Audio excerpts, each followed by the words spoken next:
Welcome. We're gonna go fuck shit up in Fontaine. So this is gonna be interesting.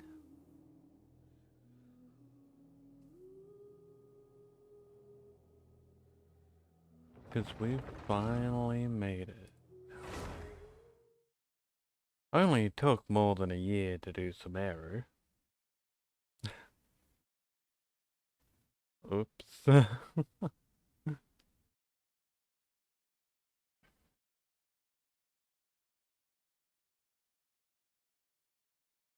I guess Nahida was trapped there for 501 years, thanks to me.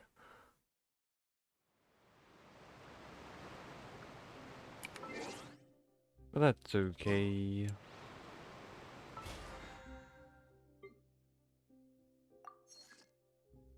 Alright, time to go see what's up with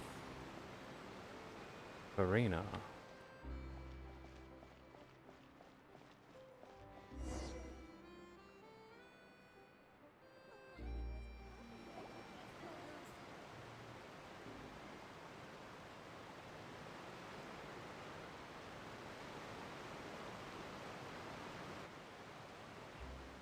So, we ride this thing to go into the city?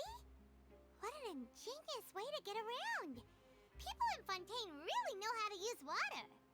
This is an aquabus. It allows people to travel between several key locations around Fontaine. It's pretty convenient, but the ride can become a little dull after a while. The scenery is always the same. That's why it's better to travel with friends. So you mean it's still boring even when I'm riding with you? No, that's not what I meant. It's just that, well, you don't really talk that much. Besides, it doesn't really feel like a real trip when it's just the two of us. It's the same as being at home. Whatever. Guess that's what it's like to be an older brother. It's about time for us to leave. Let's get on board. Let's go.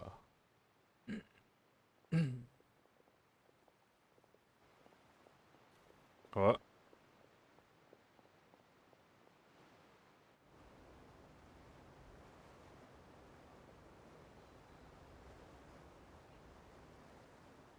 Oh, excuse me! Aren't you the great magician Linny and his assistant Lynette? Hello. I don't believe we've...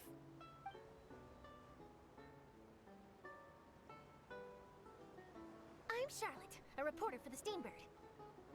I don't believe we've stared at your body before letting you speak. Nice to meet you. From the Steambird, huh? We've often relied on your paper to promote our performances. It's an honor to meet you. Wait, could that be the legendary traveler who's been making headline after headline in their journey across Tibet? Maybe? Amazing! You recognize everybody almost immediately! I wouldn't be much of a reporter if I didn't know who's who, would I? Wow, today must be my day. Who knew I would end up on the same boat as so many VIPs? Could my vision finally be showing me some favor? So, Charlotte, what do you usually report on? Well, when there isn't any breaking news, I mainly cover the trials at the Opera House. You can still manage to keep readers' attention as long as you tell things from a clever enough angle, even if it's the same old topics. For example, reporting on how a scammer once deceived vulnerable girls into relationships, or how a financial criminal was once so poor that they ate a single piece of bread for 5 days. Wow. The same piece? Makes me want to eat a piece of bread. That's fine and all, but what I'm really after is exclusive, sensational news pieces that could shake the country. These smaller stories are a waste of my talents. Oh, I just remembered. I've been following a case lately. Well, a series of cases, actually. You mean the serial disappearances of young women case? That's right! These stories are the talk of the town right now, and it's probably the most mysterious case we've ever seen. If I'm the first with a draft ready to publish when the case is finally cracked, and it's the headline story in the Steambird, Oh, when that happens, I bet all the other reporters will shed tears of envy. I've already gathered all kinds of materials. I just can't wait for the truth to be revealed. So, what is the serial disappearances of young women case? You mean the culprit hasn't been found? That's right. The first missing girl case happened almost 20 years ago. Wow. And ever since, after a period of time, another girl disappears.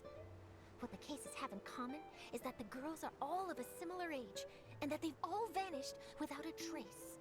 But the scariest part is that to this day, none of the girls have ever been found.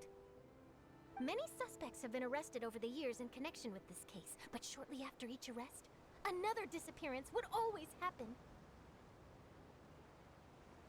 Then there must be more than one criminal. Yes, it's possible. But either way, I believe that every case has some precise truth behind it, waiting to be exposed. Yes, I agree. And at the very least, the family of those missing girls deserves some sort of explanation. I just imagined for a second what I would do if Lynette were to suddenly disappear. I'd pay any price to get her back, and then find a way to track down the culprit. Please don't imagine that, Lenny.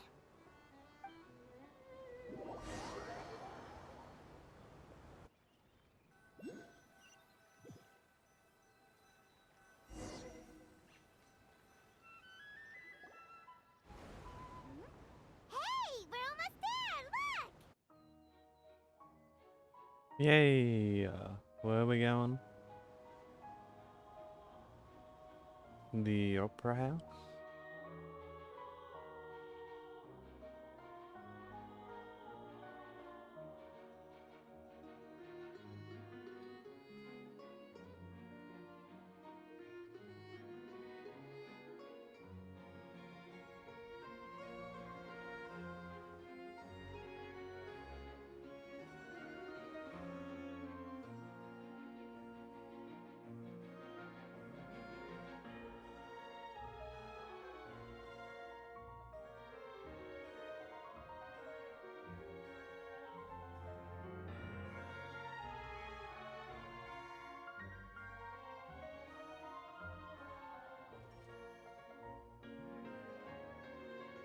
Well, I really enjoyed chatting with you.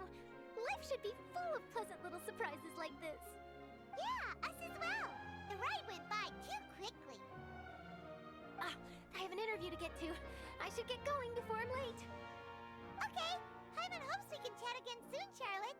See ya! Bye now. Oh, be sure to stop by and see me at the Steambird when you have time. What a tough job. Always running around and interviewing everyone. Well, where should we go now? If you don't mind, how about we stop by my home first? Besides, I still have all the materials we collected. Sure, we wouldn't mind at all. This city is so huge, Paimon wouldn't know where to start anyway. Let's go.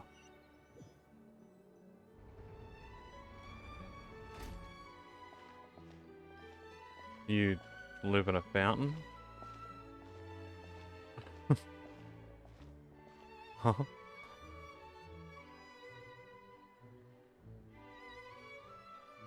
Pretty nice looking city, especially compared to what we've been to.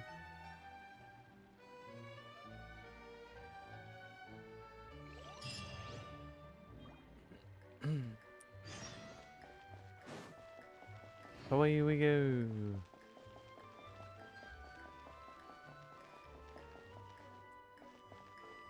Huh? Was it teleport? Oh, it's underground. Okay, I'll get this view spot. Huzzah! Nice.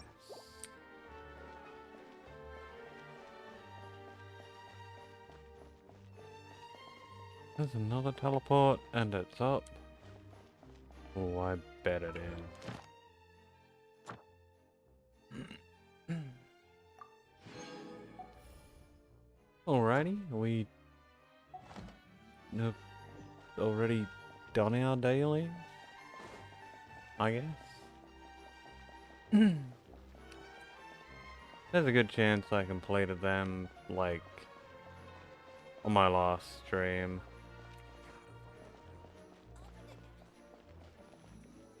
Oh, I'll be taking that. And this.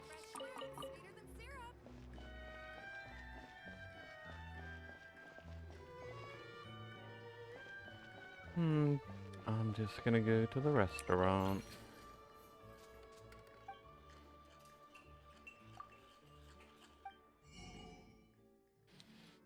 That's a few recipes.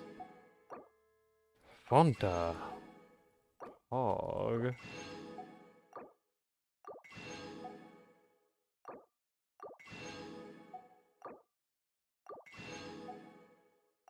I shall take 10 of those. Coffee beans, and I can have 100 of them. Thank you. 100 beans are now mine.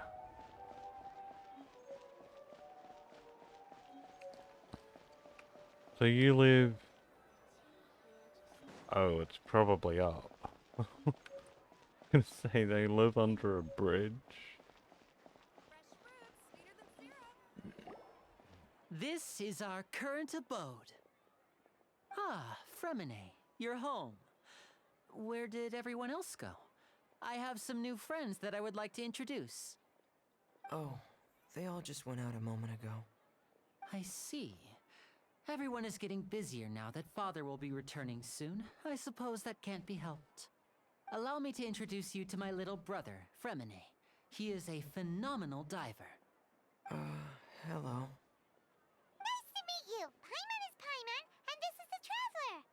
Oh, you sound very proud to have a diver as a brother, Linny.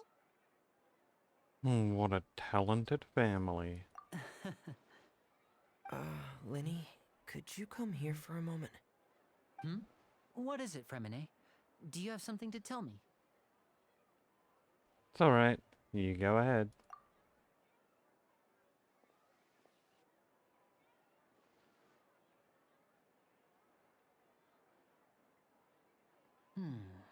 Okay, I see.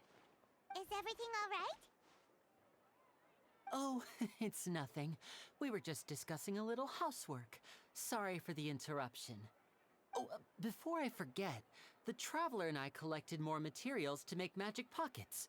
Were you able to get any, Fremine? Yes, I went diving and gathered lots of materials. I was about to give them to you. That's our Fremine, always quick with the underwater work. All right, I'll take these to the workshop. Hog.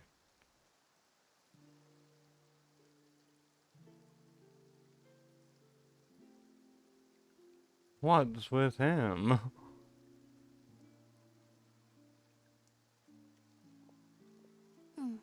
Looks like rain. Oh, you're right. But wasn't it clear and sunny just a moment ago? Fontaine's weather sure is weird. I'm afraid that's just how it is here. It often rains on days where there are trials being held in the Opera House, but don't worry, it'll clear up soon enough. What's wrong, Fremine? There's a legend about the rain that I tend to believe. It's said that a dragon of water once resided in Fontaine. Though we don't know where the dragon went, every time it weeps, the skies will cloud up and pour out rain. When I was a child, my mother told me that if I wanted to go outside and play, I should yell toward the sky at the top of my lungs. Hydro Dragon! Hydro Dragon! Don't cry! Could that be the Hydro Dragon, the elemental one of Fontaine? If it's an elemental dragon, then having the power to make it rain wouldn't be very unusual. Excuse me. Let Paimon try something. Hydro Dragon, don't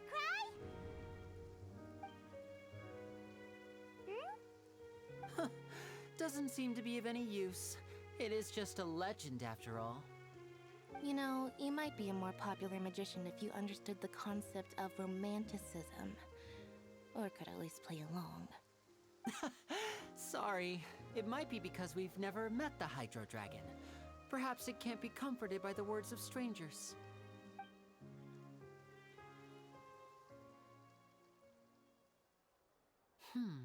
It rained for longer than I suspected. Oh, it's already getting late. Was there something you needed to do, Linny? Yeah, some preparations for the show at the Opera House. I need to find a way to catch the last aqua bus of the day. On the day of the performance, just ride the aqua bus to the island of Aeneas. I'll have Lynette meet you at the fountain in front of the Opera House.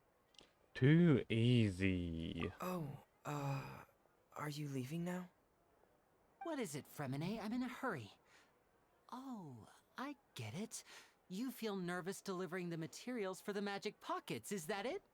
Perhaps we could trouble the Traveler to help us take these materials to the Beaumont workshop and deliver them to the owner there? I'm afraid that Fremine can be quite introverted, and the boss there tends to be pretty talkative. Fremine has always been a little afraid of her. No trouble at all. Don't worry, we're on the case. Sorry for the inconvenience. I'm quite useless when it comes to such tasks. I'll think of a way to make it up to you. Oh, no need. This will be a walk in the park for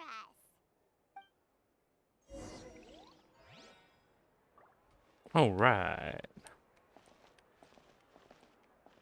They should teleport somewhere. Whatever. I'm sure we'll come across it sometime. Let's go to the workshop. Wherever that is.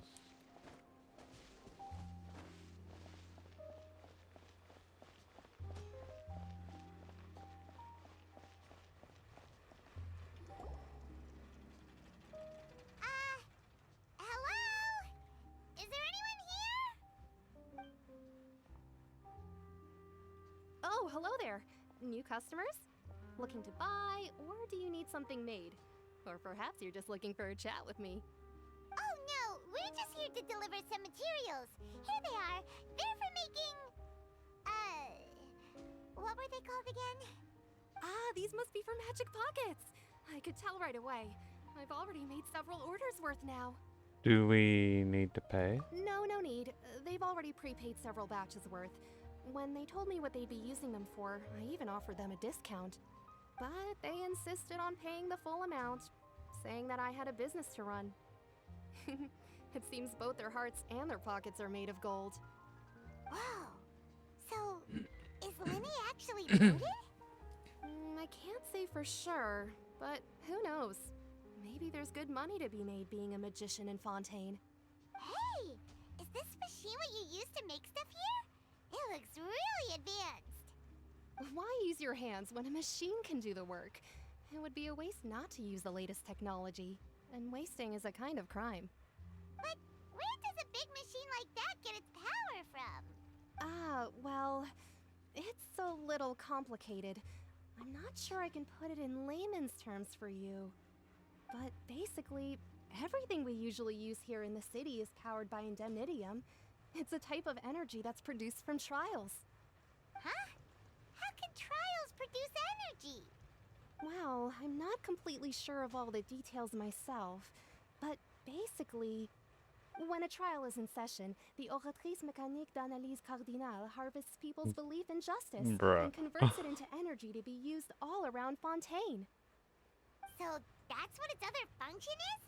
Hyman heard that the Oratrice was created by the Archon to make judgments. But Hyman still doesn't get it.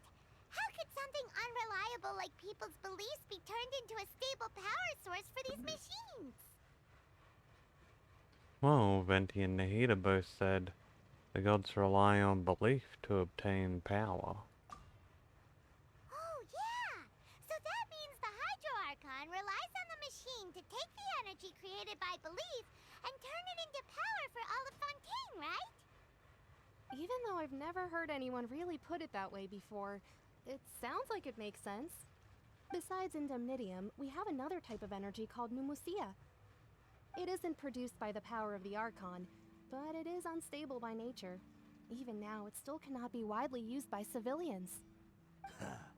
I thought I'd find you hard at work, but here you are chatting the day away. Since you're already talking, I'm sure you wouldn't mind a few words with me. You again? Didn't I already promise you that I'd have the more I owe to Conferee of Cabriere by next month? Why are you hounding me now? Yeah, but how do we know that you won't go running off by the end of this month? I want 50% today. Wait, no, 70%. Huh? You... Seems business isn't so great for the workshop. We've already finished our job and delivered the materials. Maybe now's a good time to leave? Sounds like a usual case of someone owing someone else money. Hey, hold on. Before you go around trying to collect payments, why don't you settle your own debts first? If Confrere of Cabriere wants to poach clients from Northland Bank, that's fine. But I'm afraid you still owe the bank a hefty sum of mora. So why don't we work things out between us first, before you get back to your little conversation here? What is he doing here? You're from Northland Bank. But we said we'll pay everything we owe next month. Why are you hounding me now? Traveler, Paimon! I didn't think I'd run into you here in Fontaine. What are the chances? We're surprised to see you too! What are you doing here in Fontaine? You didn't want to stay in Snezhnaya? We seem to run into a lot of friends today. Long story short, I've already been in Fontaine for some time now, and honestly, things have been pretty boring. But it seems that fate brought our paths together today. Not only will I have some good friends here now, but ones who always seem to find trouble. Either way you look at it, it seems things are going to get a lot more interesting now. Pretty sure we'd want to avoid anything that you'd find interesting. Besides, our trip here has gone pretty well so far. Right, Traveler? I don't mind a little excitement every now and then. Hey, you, Northland Bank boy. Aren't you forgetting something? Don't interrupt. It's not often I run into the Traveler like this. Why don't you wait for me over there for a while? You kidding? Aren't you the one looking for us? You really expect us to sit and twiddle our thumbs while you catch up with your friends? Listen to me, boy. If you want your mora, fine. Why don't you come and take it? Hey, I just said not to interrupt. Oh, by the way, Traveler, the last time I took Tonya and Tusser ice fishing, Tusser said... Hey! That's way over the line! All right, boys, let's see who has to pay up now! Bruh. Can you at least let me finish one sentence? Fine. Though the bank told me not to get rough with our clients, you're the ones who started it. This is an act of self-defense. You two will have to be my witnesses, okay? Go ahead. They're all yours. I'm sure this won't take long.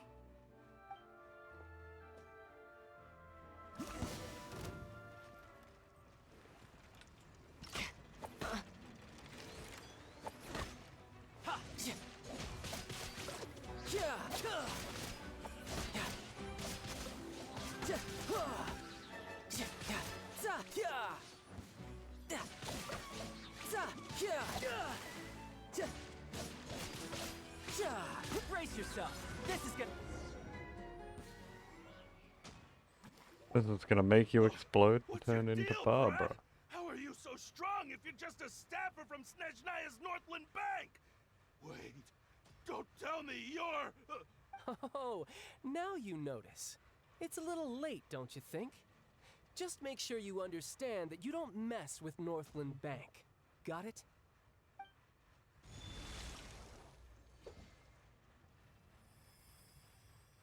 Huh? What? Now's my chance!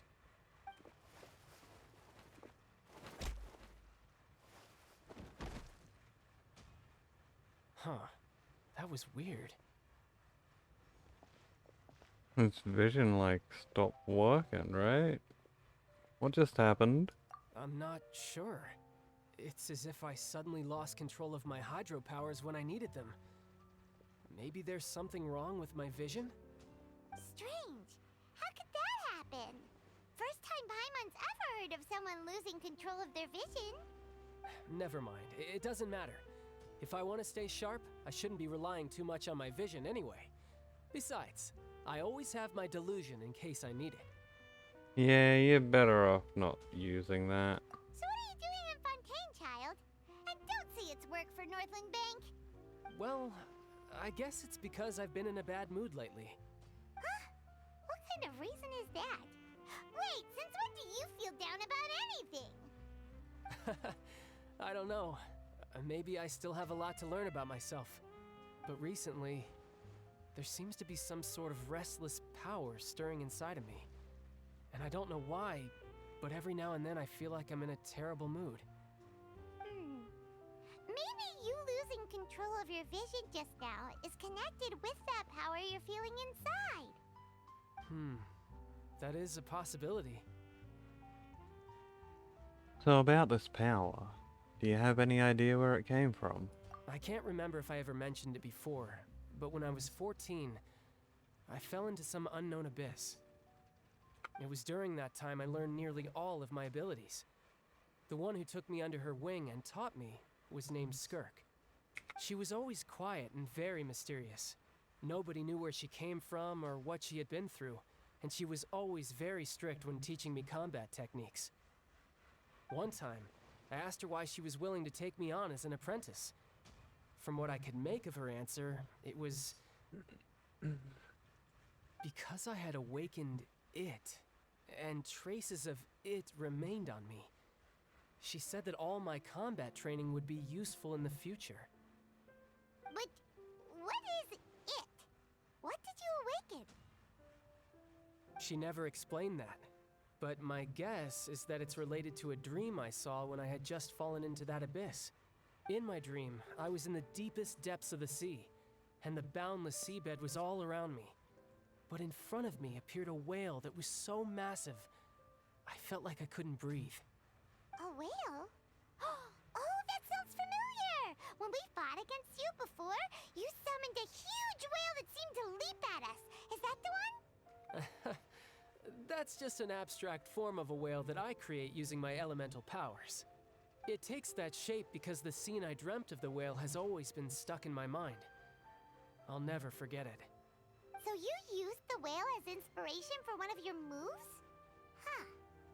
Seems a little twisted to Paimon. It's very possible that the power inside you is connected to your incident in the abyss. So why don't you just go ask your master? Maybe she knows the answer. You make it sound so easy.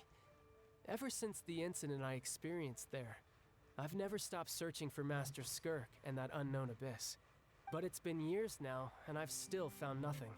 There isn't even a trace of the place where I remember falling into the abyss. Oh, it sounds like some kind of ghost story. Yeah, I'm out of leads at this point, but there's nothing more I can do. It seems that strange encounters in this world tend to be elusive like that. Oh, seems the time really flies when I'm talking with you. I just remembered I have somewhere else I need to be, so I should get going. What?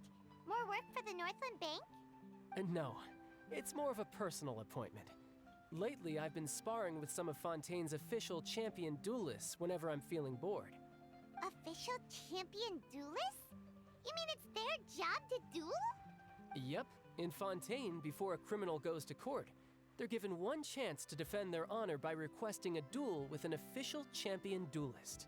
The champion duelists are all-powerful fighters selected from among the nation's best. And the duel itself is a no-holds-barred fight with no specified stopping point. So engaging in such a duel is regarded as a symbol of defending your honor. If a criminal manages to win the duel, they'll be acquitted. But if they lose, they'll have no choice but to stand trial. And the worst-case scenario is that you're simply killed in the duel. Though it's rumored that Fontaine has a death penalty, from what I can tell, no one has ever been officially sentenced to death. So really, the only people who opt to duel are those who have suffered a grave injustice in being accused, or those who greatly value their honor. Otherwise, why gamble with your life? So, do many people actually get out of their trials by winning the duel? Apparently, it's exceedingly rare for anyone to actually win. Fontaine probably enacted this system as a way to show that the nation respects the honor of its citizens. Besides, none of the champion duelists are to be trifled with, which is exactly why I was itching to face them as soon as I got to Fontaine. Apparently the one I'm meeting today, Clorinde, is the strongest of the champion duelists. I had been asking her for some time before she finally agreed to face me today. Well, that's child for ya. Paimon feels like we heard that name somewhere before. Clorinde. Huh. I'm terrible at remembering names. Oh, before I forget, I want you to have this. Huh? Your vision? You're seriously just giving it away? I'm just worried that it could become uncontrollable again. I'd be pretty upset if it got in the way of my duel, so I think I'll be better off without it for now. Bruh. Besides, I just need you to hold on to it for a short while. I'll come retrieve it when I have some time later. Paimon knows what you're up to. You just want an excuse to come talk to us again, don't you? Whatever gave you that idea? I'll be in touch later. That sneaky guy. He said he's been feeling down lately, but he seemed the same as ever to Paimon. Well, since we don't have much to do for now, we might as well walk around and see the city before Lenny's performance.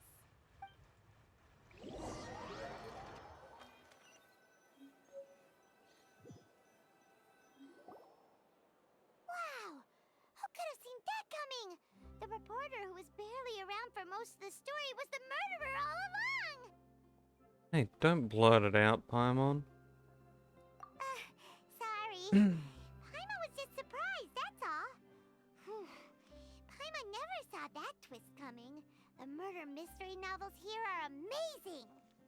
Never thought I'd see the day when Paimon would enjoy reading. The whodunits here in Fontaine are a lot different than the light novels you see from Yai Publishing House. Both have their merits, but Paimon thinks this style of novels are more, well, novel. It's so exciting to reach the moment when the mystery is uncovered, especially in the one Paimon was just reading. You should buy a copy and read it too. I'm good. You've already spoiled who the murderer is. Oh, sorry about that. Paimon will be more careful next time. Hey, shouldn't we be heading to the Opera House to see Lenny's performance soon? It's almost time for the show to start, so we should get going. Lenny said that the Opera House is on Aranias, so let's go ride the Aqua Bus!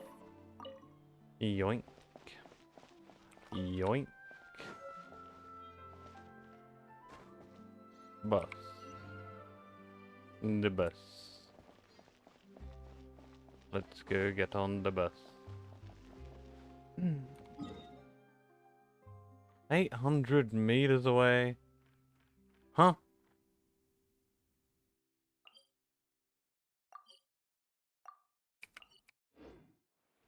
Well,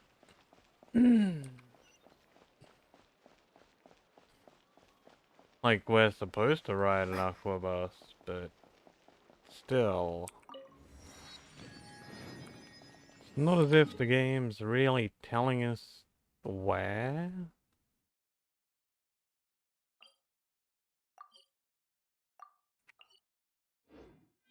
So I guess we'll just go get a couple of teleports.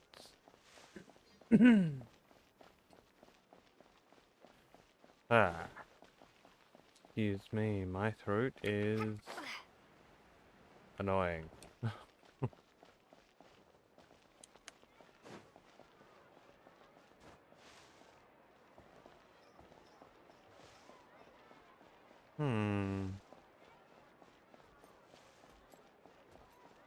Where exactly am I going? Oh, shiny. Yoink.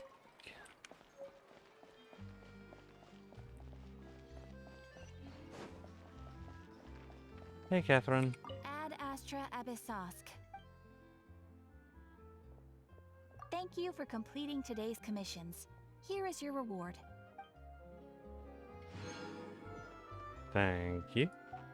Ad Astra Abyssosk. And we leveled up, didn't we? Yup. Nice. Wow, I never would have guessed my adventure rank was too low. Add Astra Abyssosk.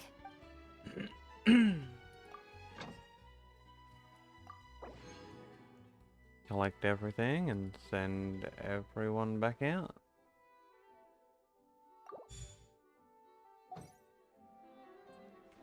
There we go. Any goodies hidden back here?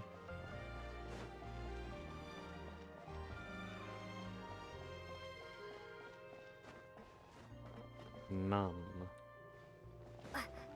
Well, that's disappointing. To the teleport.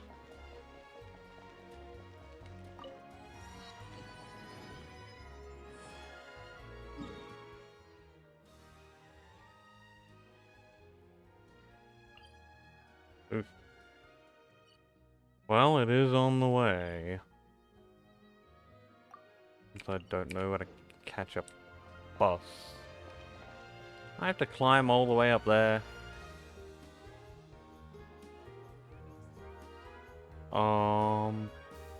Aha. That's the only way to do it.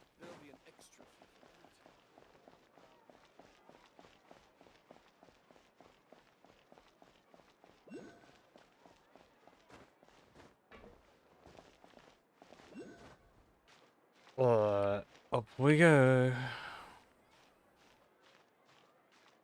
Just, you know, give me 5 minutes here.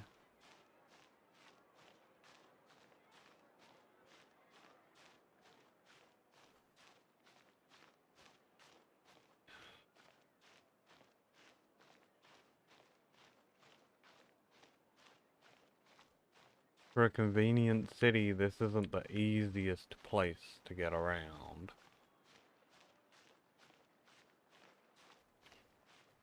It's like, I know exactly where I want to go, but how in the fuck do I get there?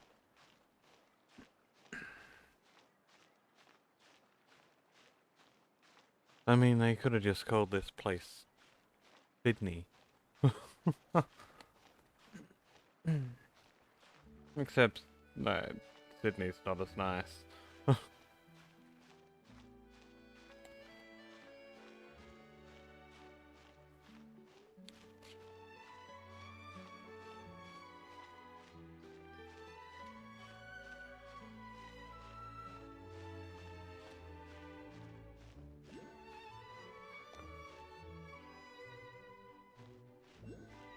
Well, thank God we're almost at the top. I sure hope we make it.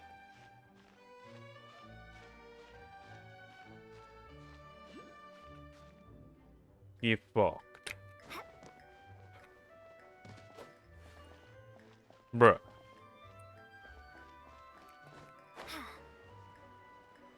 Oh, there's a circle there. And a thing. Well, don't mind if I do. Hydroculus?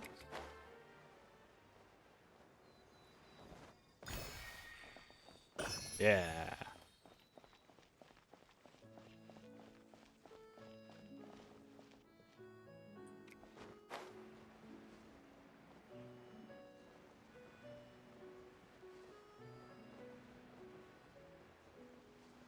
What's this?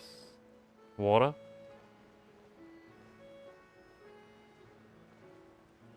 Oh my god, that looks like a good chair. Farina, can you just...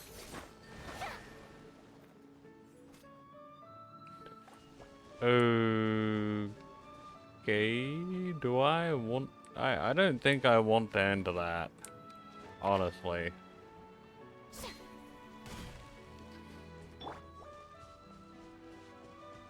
But I do want that chest. It's Sealies! Ah, where are they?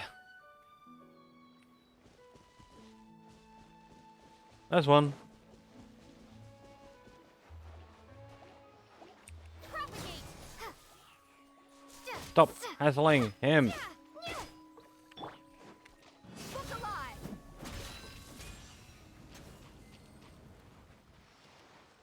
There he is. You want me to smash that?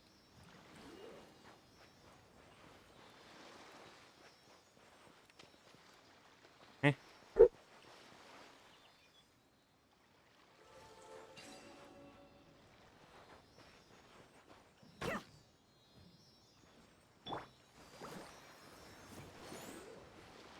Okay.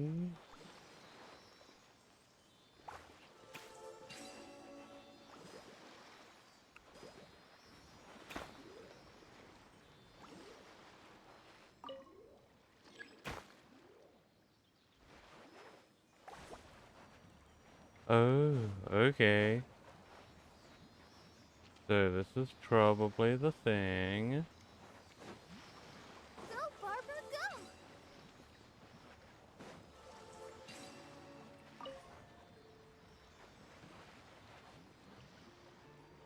Eh.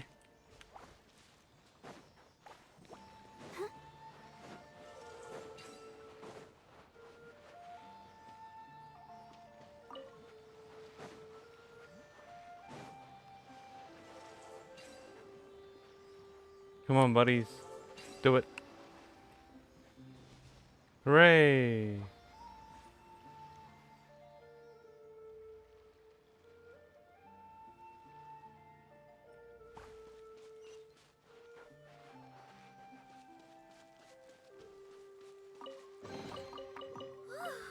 Look at it sparkle.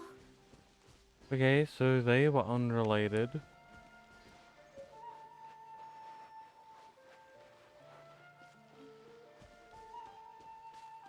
I see a Sealy all the way over there.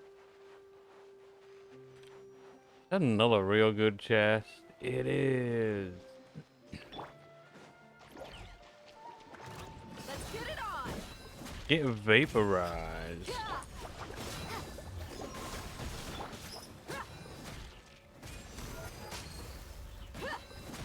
Feel the pain.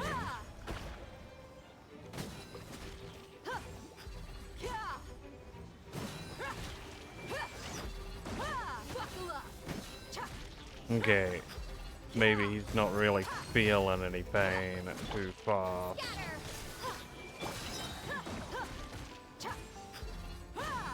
It's okay, we'll wear him down.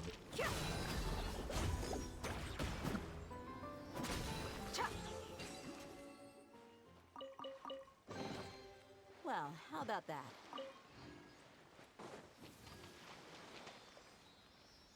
Let's go, buddy.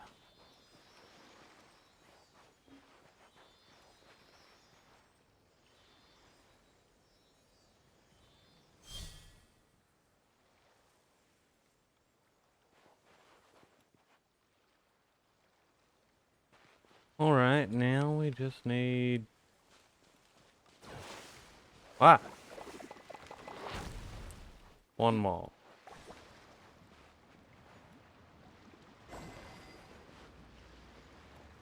Okay.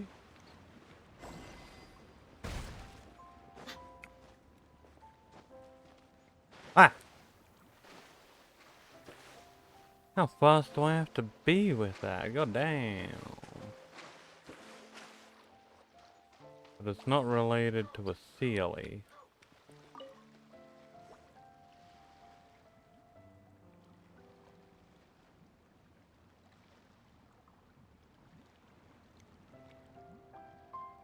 I really can't see any more.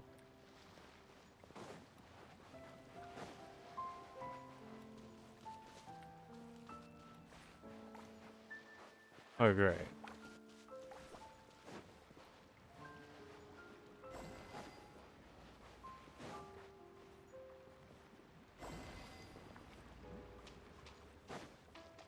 You bitch.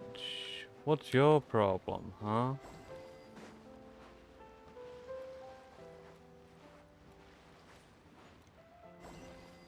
Fuck you.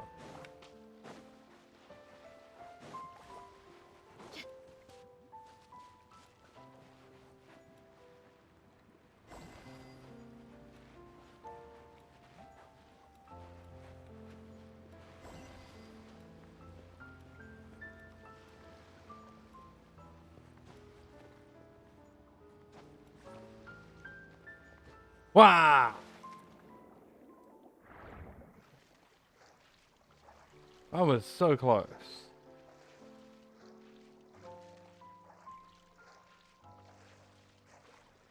They don't want to make this easy.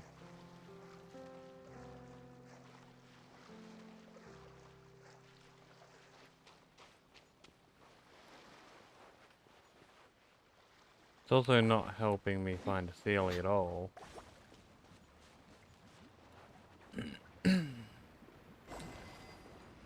Alrighty, one activated. Two activated.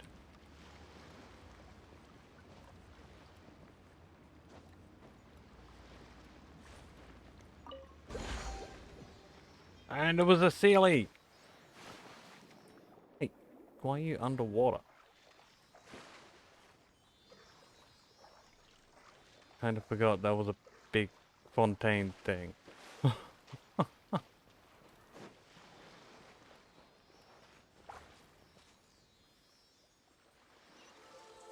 Oh!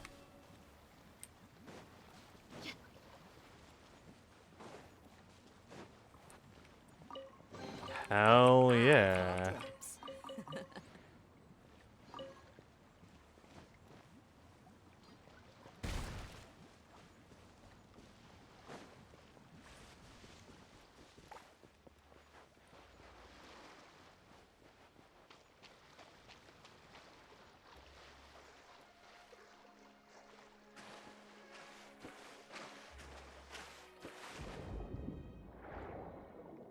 Okay. One teleport over here. And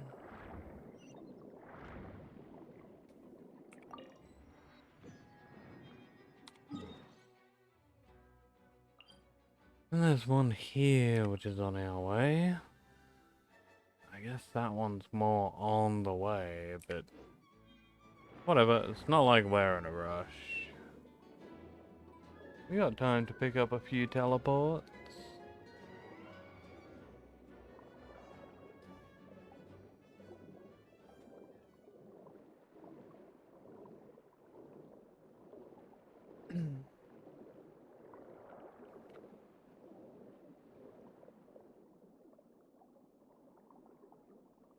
Hmm?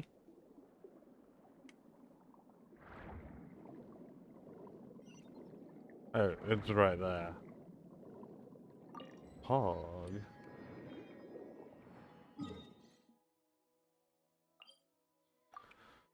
And then that one's on the way.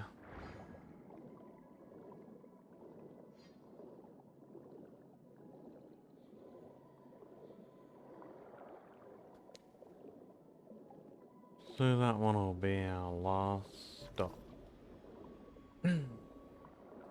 Oh, circles.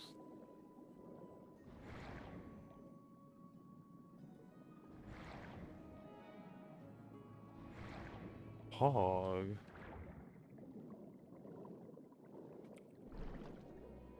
Uh,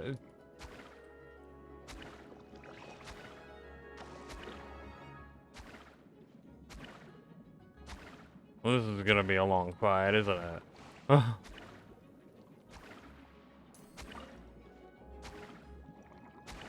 Bruh. I just get an orb.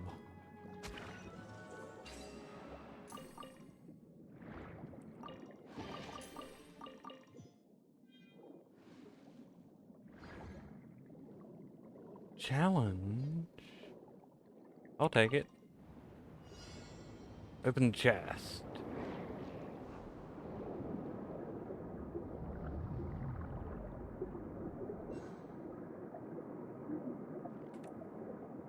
Oh.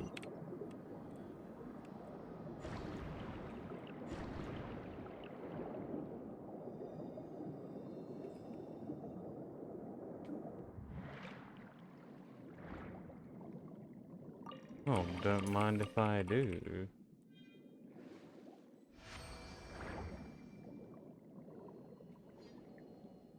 That's not the teleport, that's the teleport.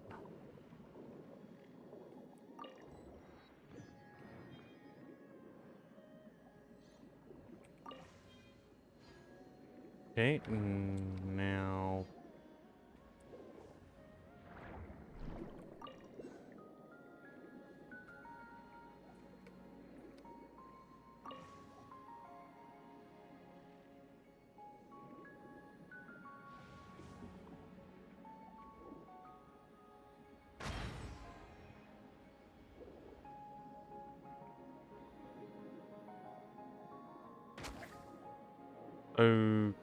Okay, I have no idea about that.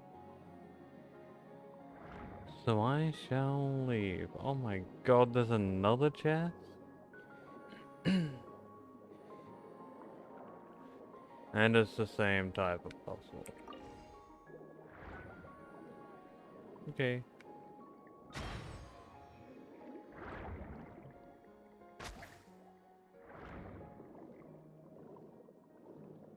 Is it, yeah. Is it as simple as lighting all these boys up?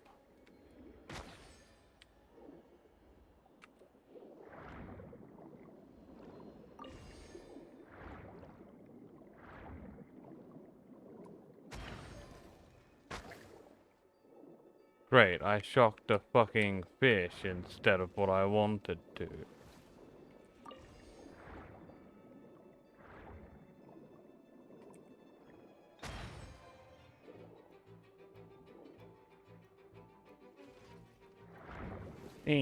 No, grab the thing.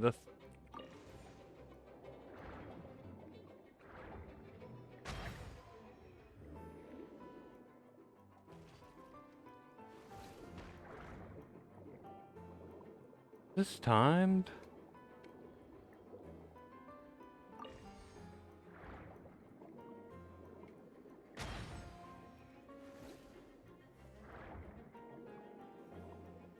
What?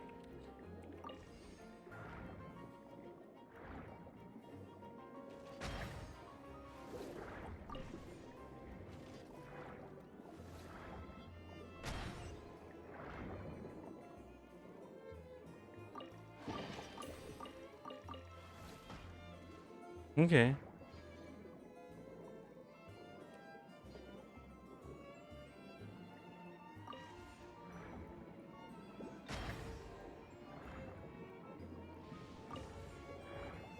I'm getting it.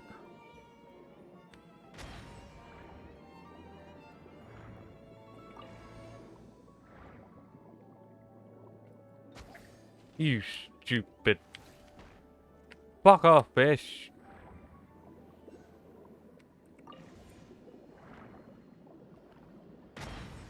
Is that that?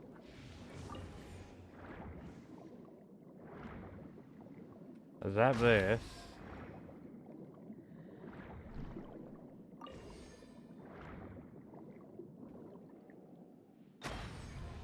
Is that that?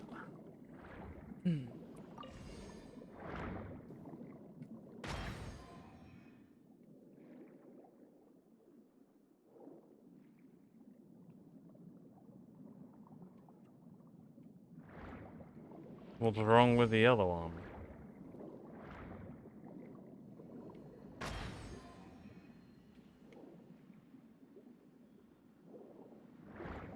Fuck these things. I'm out of here.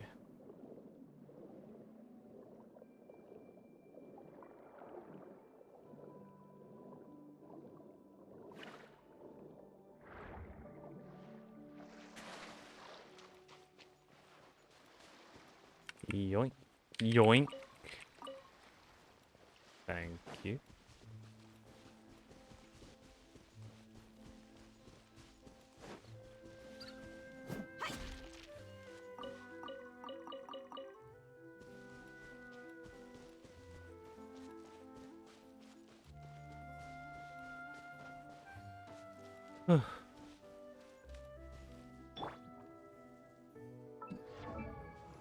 We need lots of things for her, don't we?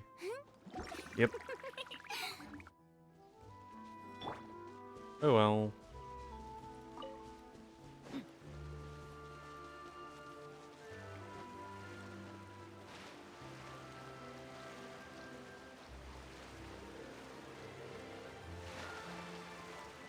What's that? It's mine. That's what it is. Whoa! Now this is fancy! The opera at Claire's. What a place to hold a performance! No wonder Linny and Lynette were looking forward to it. Huh. Looks like there's a lot of people standing around the fountain up ahead. Oh, Archon, please bless us with a bright and healthy child. We pray. I don't know why you always feel the need to ask so much. I'll be happy as long as our child is healthy and lives a peaceful life. I guess if they're our kid, then there's no doubt they'll turn out smart. Maybe this is one of the customs in Fontaine. There sure are a lot of couples here. Vache. Huh? What's wrong? Vache. Vache. Did you just say something, Paimon? No, Paimon didn't say anything. Are you hearing things? Strange. Whose voice was that just now?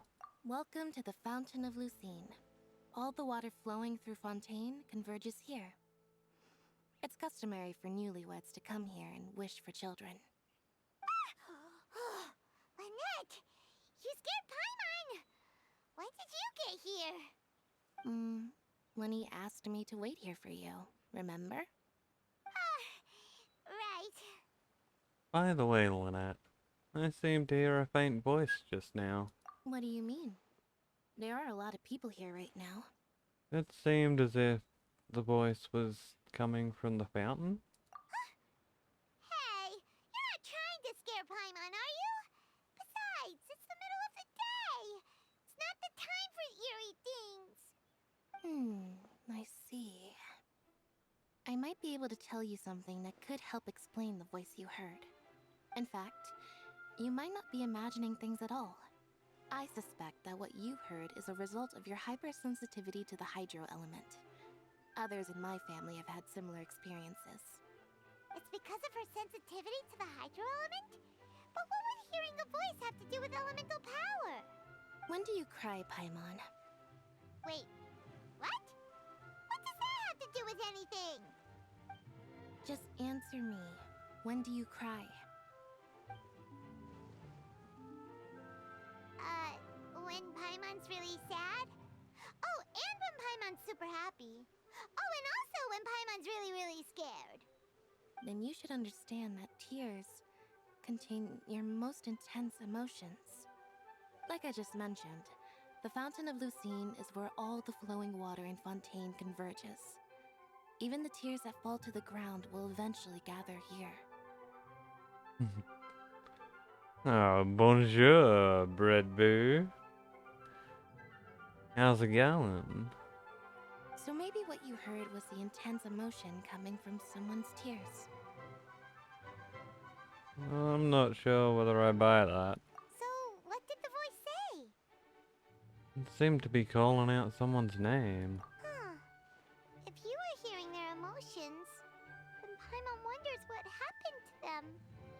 Rather than worrying about them, we should worry about my brother first. Don't let that calm look of his fool you. He tends to get pretty nervous just before a performance. So chatting with Linny might help him relax a little before he goes on stage. Oh, right. That makes sense. Let's go in and see Linny.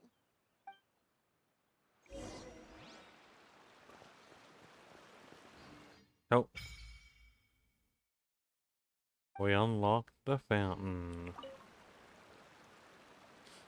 Hog. I don't think I have anything for it.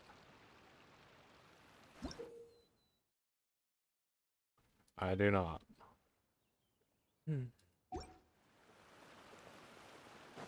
Okay. On we go. Wait, what is this one?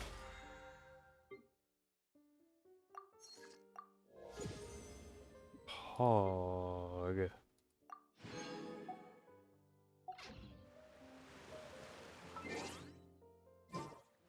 Wait, no achievements. Are we good?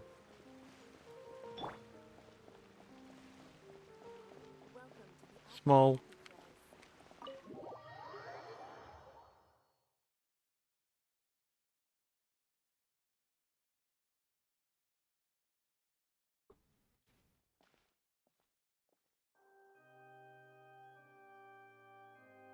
Ah, Traveler and Paimon, good to see you. I knew you two would come. Are you kidding? We wouldn't miss it for the world.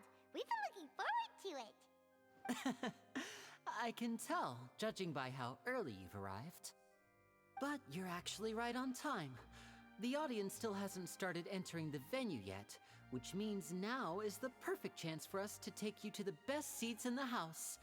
Wait just a moment, I'll fetch the tickets. Hog.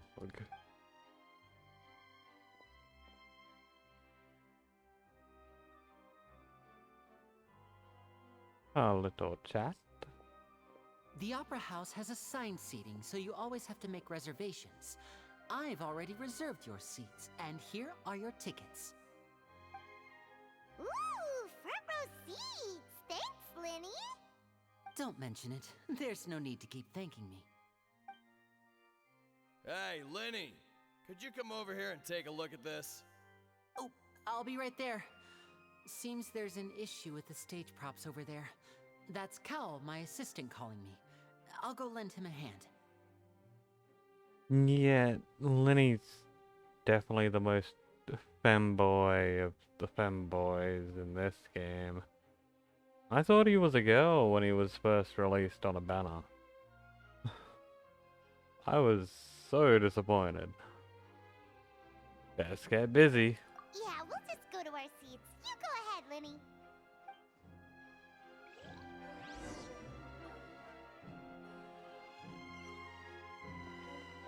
On we go.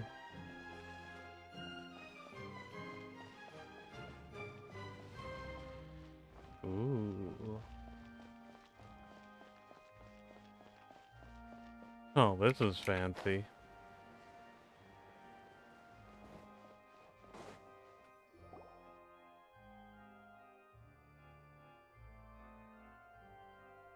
Oh, these should be our seats. Come on, let's sit down.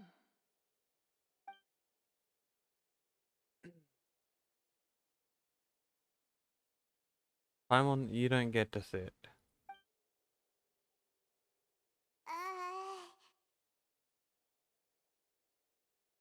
Hmm. Hey, Traveler. Maybe we should strike up a conversation with the person next to us. Since we're sitting together and the rest of the place is practically empty still, it's kinda awkward if we don't say anything. You're up, Paimon. You little... Of course you put this on Paimon. Well, it was your idea. Excuse me, I did not realize you felt awkward. I am terribly sorry. I would be perfectly happy to chat with you if that is what you would like. Oh, so you heard all of that, did ya? Boy, you sure have good ears. Paimon thought she was keeping her voice down. Wait, that's not it. Paimon's sorry. Paimon's the one who was being rude, talking under her breath like that. So let's talk, but, what should we talk about? This is getting even more awkward. He does look cool. Oh, Paimon's got it. You're also here early and sitting in the front. Are you a friend of Linny's too? A friend, you say? Well, if Mr. Linney would like to be my friend, I would be more than happy to reciprocate. Oh, so you're not friends with Linny then? Oh, this is getting more awkward by the second. Paimon nearly forgot to make her introduction. Nice to meet you. Paimon is Paimon, and this is the Traveler. We just arrived in Fontaine. It is an honor to meet you two. I have heard of your deeds across Tevat. And as required by proper etiquette, I will also introduce myself. I am... Oh, Monsieur Nervillet. What an honor it is to have you here to see my show. Ah, Mr. Linney. I should say it is in fact an honor for me to see your performance in person. Aura farming? Huh? How the fuck do you farm that? He's got a good voice, though. Wait, Nervillette? Could he be... Hmm? I saw you all chatting just now, but it seems you still don't know who Monsieur Neuvillette is. Allow me to introduce you to Fontaine's Chief Justice. That seat is always reserved for him. It wouldn't be too much to say that he's the symbol of justice and honesty here in Fontaine. Whoa! Sorry for being so rude just now. Paimon had no idea you were such an important person. No offense taken. Being Chief Justice is merely what I do for work. Nearly every person has their usual reserved seat, so I'm not so special, really. And by the way, I should probably let you know, even though I would prefer not to, there's someone sitting up there in the VIP seats that has been striking a pose for quite a while now. I believe she is trying to give you a most elegant and impressive first impression. So I think you should take notice of her sooner rather than later, otherwise she may become flustered. Wow, how long has she held that pose? Huh? Oh, it's Farina, the Hydro Archon. Huh. She sure has a smug and satisfied look on her face.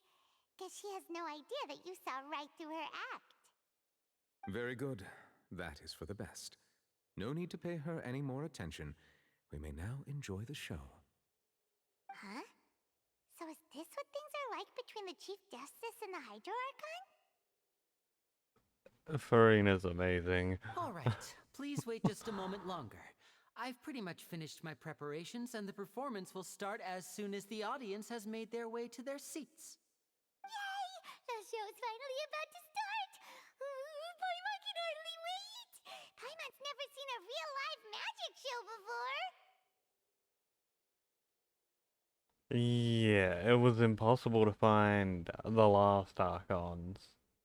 Well, Venti was kinda easy, but Zhongli and the Shogun chick and Nahida were all kinda hard to find.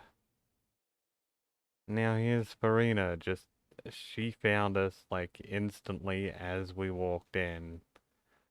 And now she's like looking at us constantly.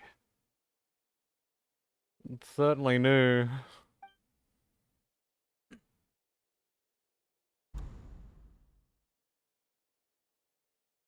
Oh, they're dimming the lights! The show must be starting!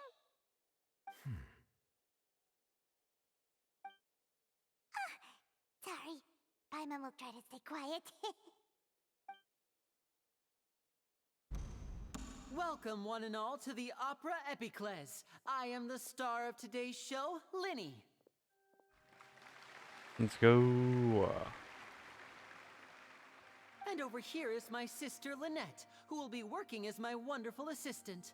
Please, let's give her a warm welcome. Whoever wrote Fontaine's story should have written Nat Lands. Hello, everyone.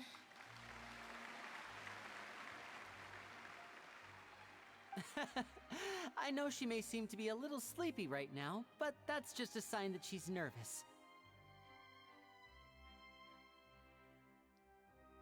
I played Natlan on my main account. I'm like near the end, and it hasn't really impressed me or caught my attention.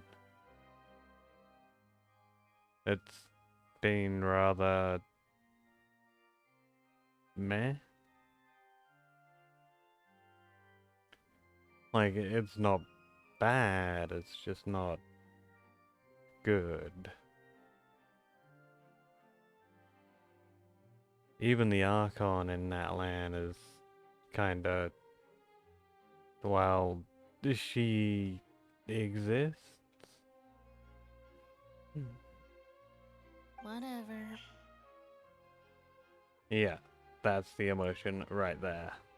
Now, some of you may be thinking, two vision holders who can freely manipulate elemental powers performing magic is not true magic at all. She's cooler, like, to play as and whatnot. But in the story, meh. So, I would like to take a moment to assure you that elemental powers will have nothing to do with what you will witness on the stage today.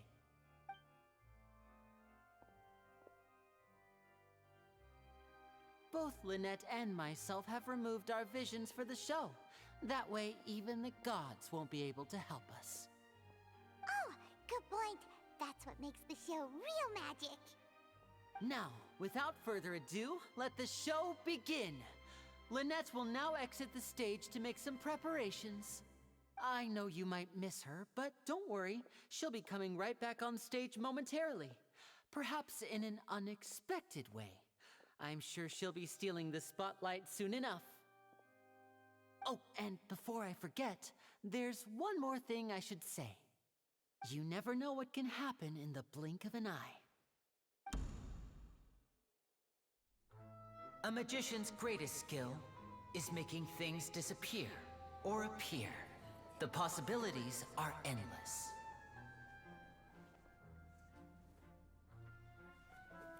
Huh?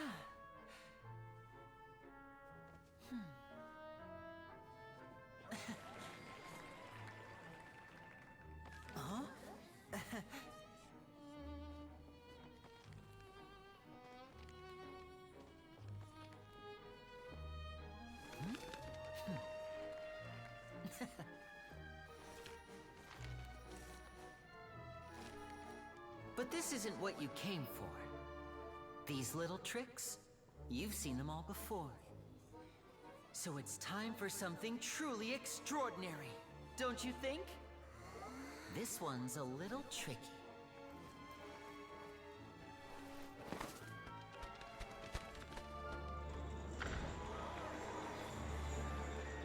Using this water tank, I shall make my sister vanish completely, right before your very eyes.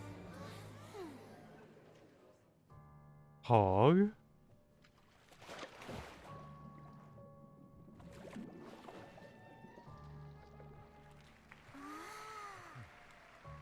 It's actually quite simple.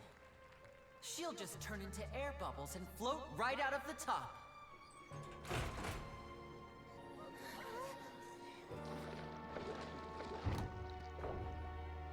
Oh no! I told them to check all the props carefully. With the lid on, even air can't escape. An amateur magician would be getting very nervous right around now. Luckily, it's me on stage, so let me show you what a true virtuoso can do.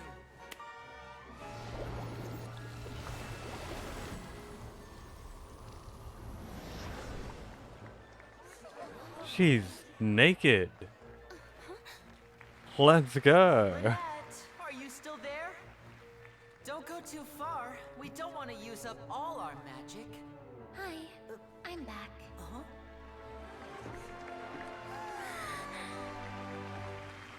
Thank God she put on some more clothes.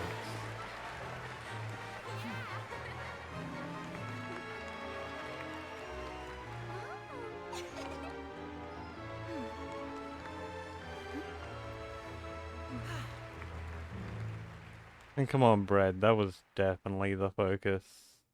Whoa!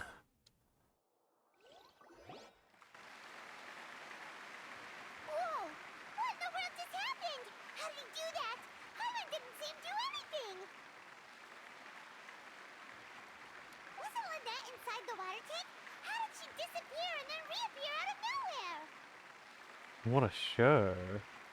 If we could see easily through his tricks, and that would mean that his skills are still lacking. To appreciate magic, you should focus on the show happening on stage, rather than getting caught up in trying to see that which has been intentionally hidden. Guess you're right. Paimon couldn't believe her eyes when Lynette reappeared. Amazing! Thank you everyone. I'm glad you enjoyed that performance. But our magical journey has only just begun. I've prepared even more astonishing surprises for everyone here. The magic of transformation and disappearance can go far beyond what you've just seen. I'm sure many of you are thinking that escaping the water tank was impressive enough, but Lynette is still my assistant after all. In which case, I have ample time to make all necessary preparations. So, for my next trick, I will require the participation of one lucky audience member. Please, if my assistants could bring out the magical boxes now. There are 2 boxes and only 2 boxes. One is here, and one is there in the aisle among the audience. I'm sure many of our clever audience members have already guessed our next magic trick. A swap! Our lucky audience member and I will each enter a magic box. After 1 minute, we will each emerge from the opposite box. Now please, everyone pay very close attention to the box you see here. Don't give me any chance to make a move. Wow! How's he gonna do this? Hey, do you think this is all magic tricks, or does Lenny have actual superpowers? Let's watch and see. The lucky audience member will be generated by this random number selector. It selects numbers entirely at random. Even I don't know who will be chosen to participate. Now then, let's begin.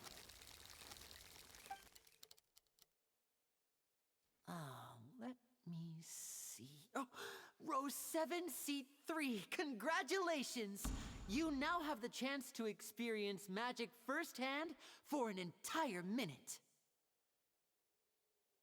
Well, they don't have their visions on them, so... Please, come forward. My assistant will take you beside the magic box.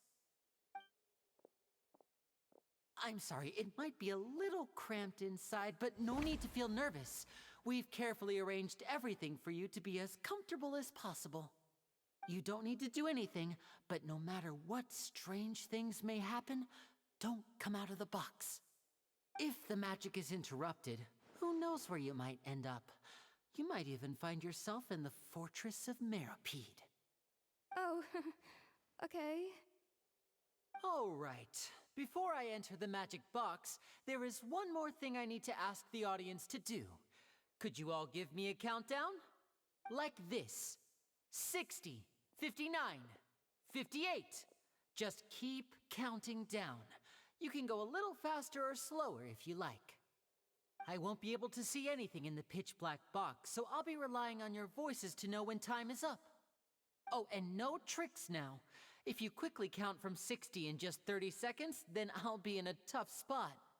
Ooh! Paimon kinda wants to count faster after hearing him say that! I'm sure Lenny's prepared. No, that won't do. I can see it in your eyes. You still can't be trusted. Let's practice together. Come on, repeat after me. 60, 59, 58. 60, 59, 58! That's right, perfect. Keep it going. All right, I'll see you all on the other side once you've finished counting. 54, 53, 52? Huh? Why aren't you counting, Nervalet? I am counting in my head. I think things are exciting enough in here as it is. Merely a consequence of my identity and personality. Do not worry about me. Just enjoy the show. Oh, all right. You look so serious that Paimon thought you might be feeling uncomfortable or something. 40, 39, 38! Mr. Linney, are you all right in there? Is everything ready? Yes, I'm fine. I'm just double-checking the direction of the magic. It would be a disaster if we get sent to the wrong places. For example, mid-air right above the audience. Red Boot, are you sure you're not gay? Even though he's saying that, Lenny doesn't seem nervous at all. I think it's part of the show. What was that noise? Did you hear it too? Maybe it was to divert our attention. Not sure. Anyway, it doesn't seem like anyone's worried about it. 25! 24! 23! What's wrong, Mr. Linney? I can still hear you moving in there. I seem to have accidentally knocked over a decoration. I'm trying to fix it, but it's pitch black in here. I can't tell left from right. Never mind the decorations. There's no time for that. The show is what's important. No, that's unacceptable. I want my show to be perfect. Don't worry, we still have 20 seconds. Hear them counting? 19! 18! 17! It seems things aren't quite going as planned. I apologize, everyone.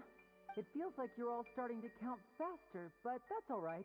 I know it can be tiring to do such a long countdown. 10 seconds and change is still plenty of time. 10! Almost there now. Whew. Swapping two people is harder work than you might think. Even a master magician like me can't guarantee I'll get it right the first time. Hey, wait! Is this the back one? I can't tell. They both look the same inside. Huh? No, that's not it. I'll try again. 7! Hey, slow down! Honestly! 5! 4! 3! Whoops! That doesn't count! 0!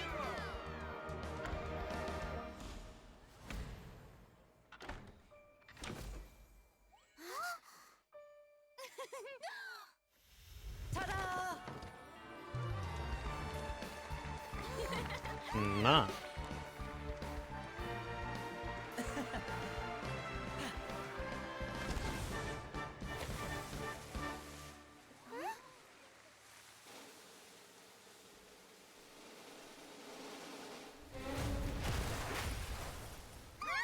Well, she's dead.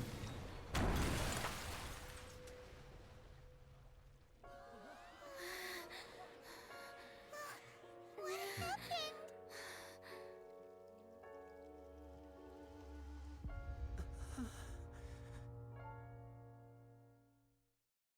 Gonna be a little hard to come out of that box now.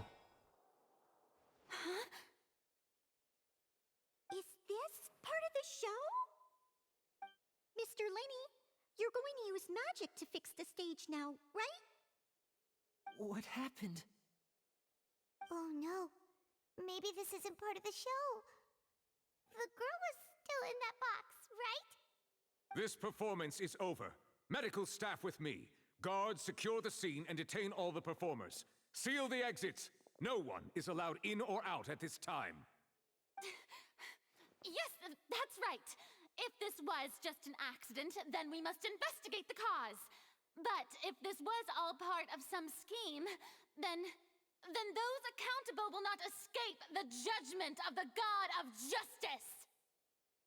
The assistant definitely died, and the girl's probably rather flat too.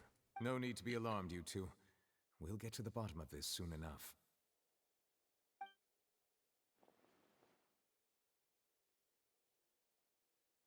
Unfortunately, the person who is in the magic box has been pronounced dead. His name was Cowell, one of the assistants in Linny's magic troupe.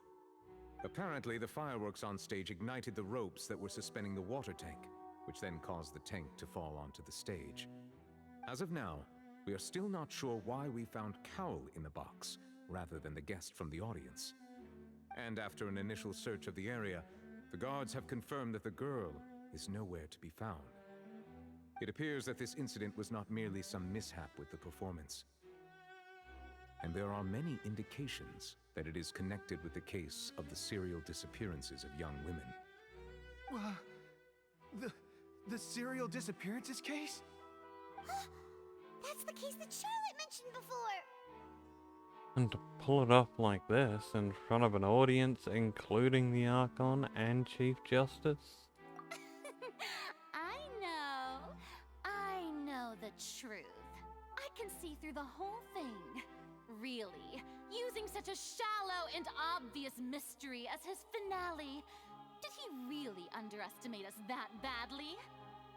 I say that our powerful magician, Mr. Linney, is now the prime suspect for the serial disappearances case.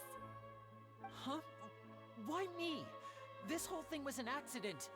No, this all occurred during your magic show, did it not? The missing girl disappeared after being chosen, did she not? The deceased is one of your assistants, is he not? Now that I think about it, that whole speech about magicians making things disappear was nothing more than a provocation, a bald-faced challenge. That can't be right. How can Lenny do this? He was in the box on the stage the entire time. We could even hear his voice. Besides, before the show, he told us that he would like to catch the criminal behind the disappearances. He couldn't possibly mean catching himself. It's hard to believe all this happened during the show. He's definitely a suspect. Save discussion for a later time, please. Lady Farina, may I assume that your comments just now constitute an accusation against Mr. Linney and his associates, and that you are pressing charges? Huh? I just think that he... Well, I think it might be a little early to talk about formally pressing charges. But what Lady Farina said just now makes perfect sense. Looks like she's gonna personally deliver justice. A kidnapping and murder carried out under the cover of a magic show. Lady Farina said it all. I mean, of course, my dear people. But what excites me even more than the obvious truth before our eyes is the opponent I'll be facing. That's right. I mean you, Traveler. You'll support Linney, won't you? After all, he was the one who helped you the first time we met. Bruh, I feel very called out right now, but I guess I trust Linney. Then there's no problem at all. You know, the Traveler and I already had a duel the first time we met. But with Linney's help, our little duel ended in a draw. But draws really are the most boring possible outcome. So, no more draws. Between the two of us, there must be a clear winner and loser.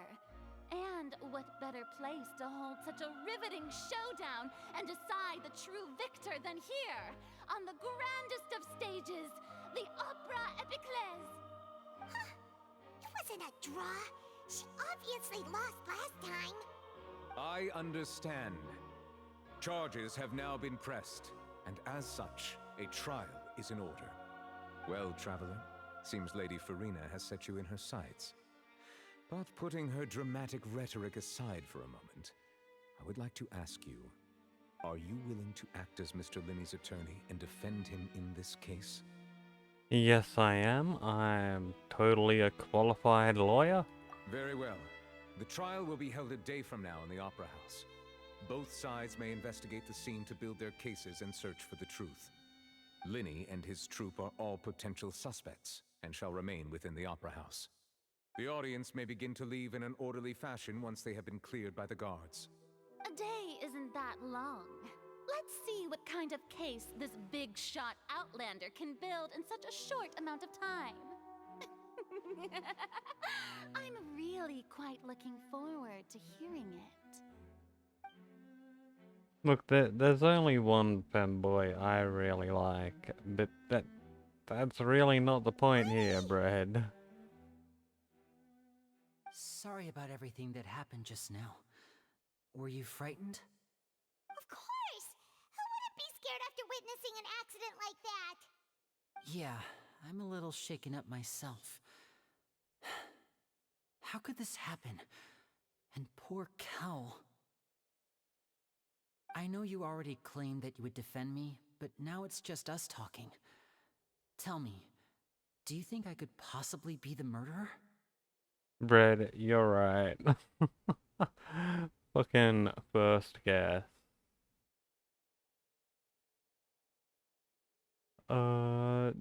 Lenny, it's hard to say if you're the murderer or not. I understand. Even I'm not sure what happened, so I can only imagine how difficult it is for you to grasp the situation. I'm sure everyone sees me as the biggest suspect at this point. But if you ask me, the whole thing is mysteries layered upon mysteries, such that all that's left is confusion. I don't know whether what happened there on the stage was purely an accident or not, and I don't know why poor Cal was in the box. As for how that girl chosen from the audience could suddenly disappear, I'm afraid I don't have any answers either. If someone tampered with my performance, then we need to figure out what they did. Even a skilled and knowledgeable magician like myself couldn't pull all that off in just 1 minute. But there's no denying what happened. Which is precisely why we need to investigate. As this book says, the impossible could not have happened. Whatever happened must have been that which is possible. Where did you get those glasses? Paimon bought them when we were reading at the bookshop in the city earlier. Pretty cool, huh? You should never take them off. You look much better that way. Don't worry. Paimon used her own savings to buy them. It wasn't from our travel funds. I think they look cute on you, Paimon. You have good taste, Lynette. That's the right attitude. Feeling depressed isn't going to help me now. I need to get back to my normal self. But with the guards watching our every move, it's going to be especially difficult for Lynette and I to prove our own innocence. Good thing you agreed to be our attorneys. Thanks for that. We'll be counting on you. Yes, thank you so much. I won't let you down. Yeah, just leave it to us. Oh, since we're going to start investigating, Paimon has a question first. Where did Lynette go during the performance? Yeah, Paimon's got money. I don't know how she gets money. Maybe it's all like online gambling or casinos or something. Maybe she works on the corner during her nights off, but like, she's definitely got money. Ah, well, I'm afraid that would involve some of our essential trade secrets as magicians. The secrets behind our magic are past saving, Lenny. I suppose you're right. The truth behind our tricks is going to be important evidence that will be weighted during the trial. 'Tis truly a pity. As a magician, our magic show is a work of art. We've poured countless hours and spared no effort in perfecting it. But if revealing our secrets will help you uncover the truth behind what happened, then it will be well worth it. We should go somewhere else if we're going to discuss our magic tricks. We'll go speak with the guards, and in the meantime, you can go investigate the stage and the seating areas. Alright, let's go have a look while the investigation teams are still here. Detective Paimon is on the case!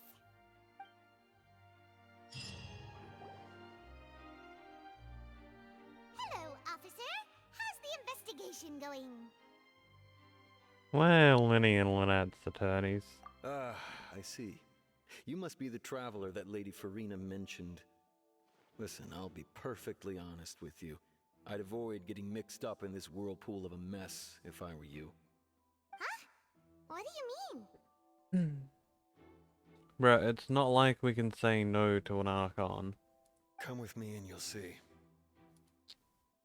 The deceased is one of Linny's assistants named Cal. Even though he hadn't joined the troupe long, he was hardworking and everyone generally liked him. How do you know? The assistants are usually in charge of setting up and inspecting the props, as well as assisting with the show and keeping the crowd engaged. As you probably saw when you were in the audience, the water tank suddenly fell and smashed the box with Cowl inside it. But why was he inside? This is the real mystery. We've already searched the scene and were unable to find any traces of the girl. However, if you look carefully, the box was positioned directly under the water tank. The ropes holding the tank were then burned by the pyrotechnics on stage, causing them to snap. All these factors lining up so perfectly makes it hard to see this as a mere accident. If anything, the more logical explanation is that the whole incident was intentionally planned, and Linny is the most likely person to have access to all these areas. But he doesn't have a motive! Are you both good friends of his? Well, you can't say we're good friends, but we've known each other for a little while. Yeah, we met him like yesterday. So in just a short time, he was not only able to win your trust, but even convince you to act as his attorneys. I know there's no such thing as magic. The real trick of a magician is holding the audience in the palm of their hand. I've seen a lot of cases, and I can tell you that people are the least reliable kind of evidence. People can almost also be the most reliable evidence. Sorry, I tend to be pretty straightforward. Just know that I'm warning you for your own good. Anyway, you may investigate the scene of the crime yourselves if you're curious. Who knows, maybe you'll be able to come up with some new evidence. Oh cool, we got a book. We can look at it. And we can look at things. Well, that's great. Cal, he's dead. Nice. Examine the white line. This is where the magic box was struck. If Cal weren't inside the box at that moment, he might have dodged the falling water tank. Yeah, who would have guessed? Alrighty. That's that done. Investigate. The rope. So this is the rope that broke and caused the water tank to fall. The rope looks pretty durable. How can it be burned through so quickly by fireworks? So either Linny didn't realize this was a safety concern, or... Why are you suddenly so serious, Traveler? the rope wouldn't have burned that quickly.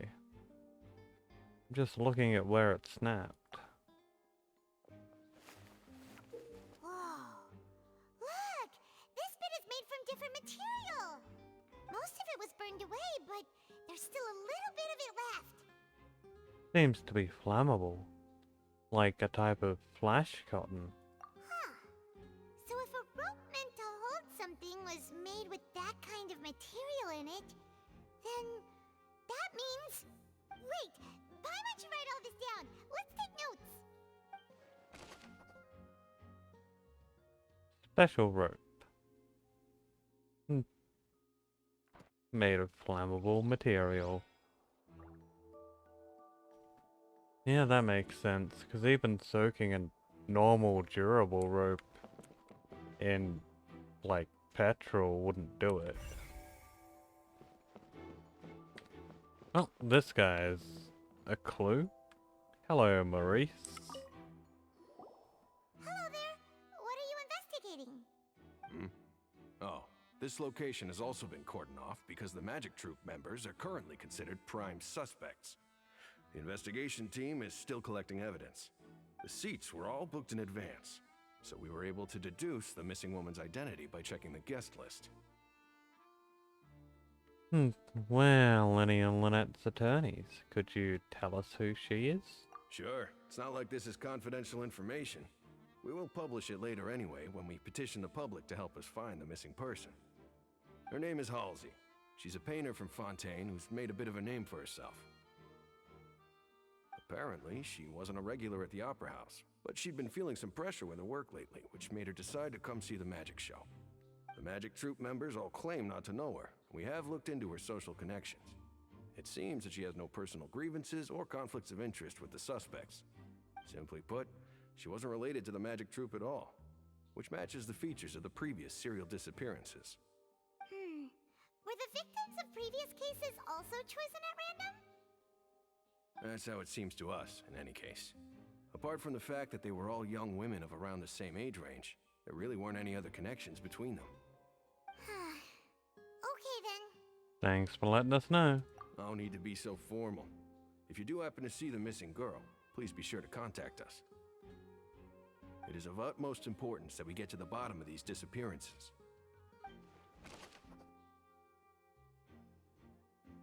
Alrighty, no relation to anything, just a random person. That doesn't help at all. What about this guy? Go ahead, have a look around. In the end, we're both after the truth.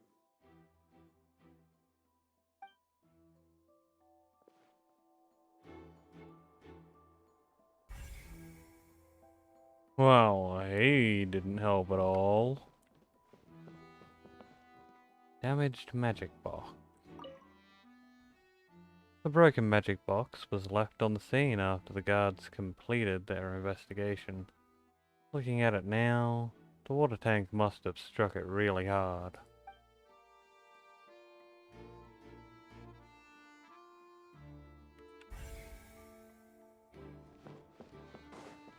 Now we just got this chick. Dude.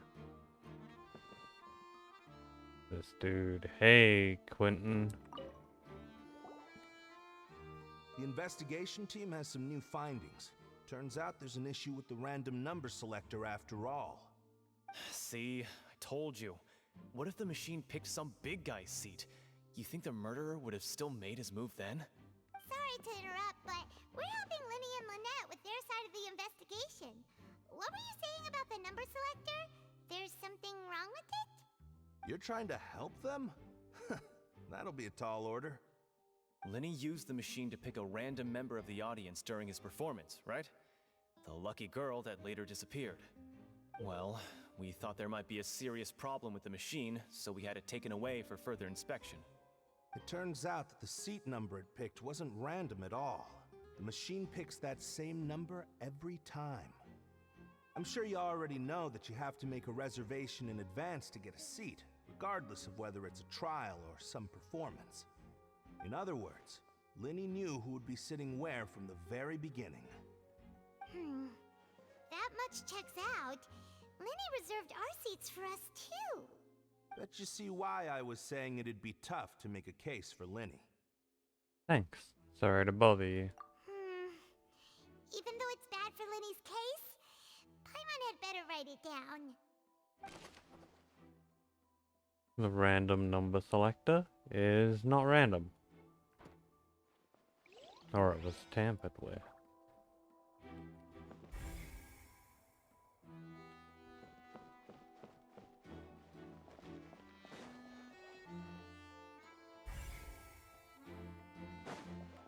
Oh yeah, the other box.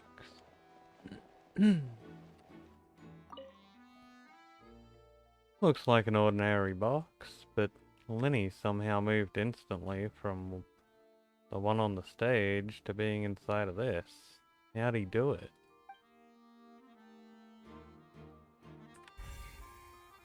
Ho ho ho. Hello, Alasdor.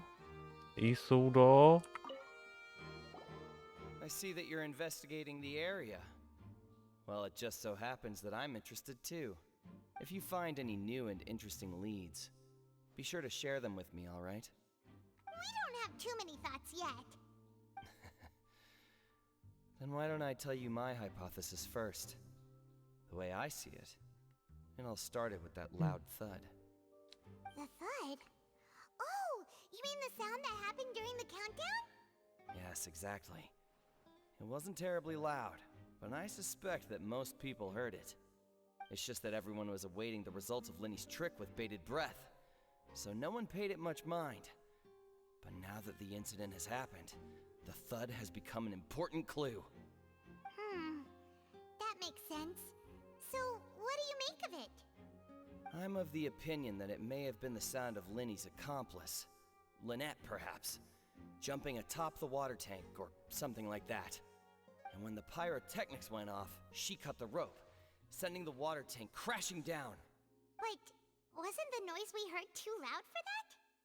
Perhaps the balance wasn't right, leading to a particularly rough landing. Then wouldn't the water tank have started to swing a bit in that case? Oh, that's true. I suppose I must reconsider. That does remind Paimon, though. What was with that sound? It was probably under one of the boxes, like trapdoors or something.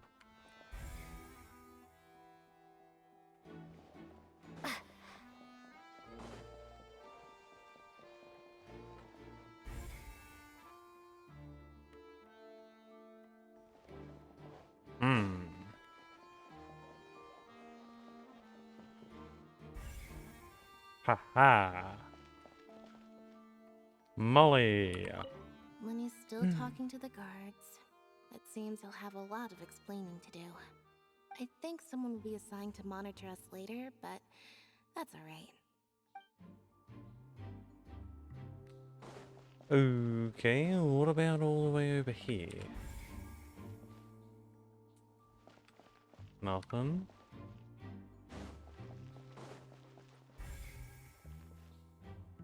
Nope.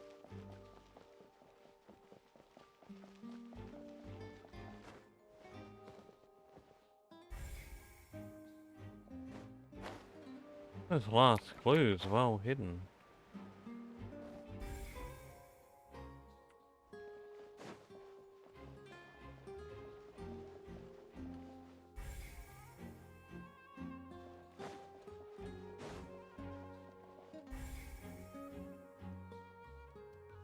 Bruh. Where is it hidden?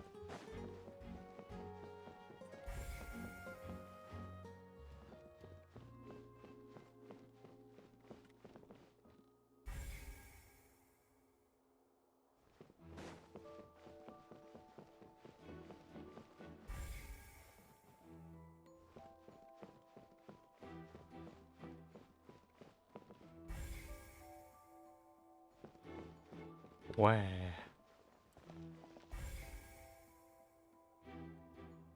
Where could it possibly be?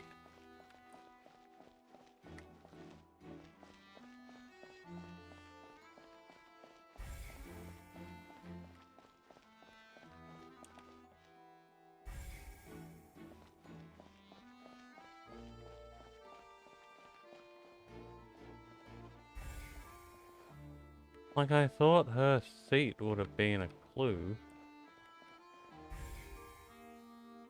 But it ain't.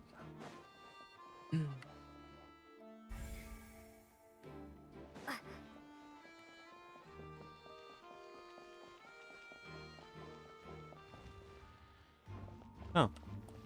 I can just... Hey, you! Yes, both of you! Over here! I've been keeping an eye on you for a while now. Huh? You mean us? That's right. If I'm not mistaken, you're also among those who wish to cut down the thorns and pursue the truth. No? And by the looks of it, you're not from Fontaine. Well, you're right on the more about that one, but who are you?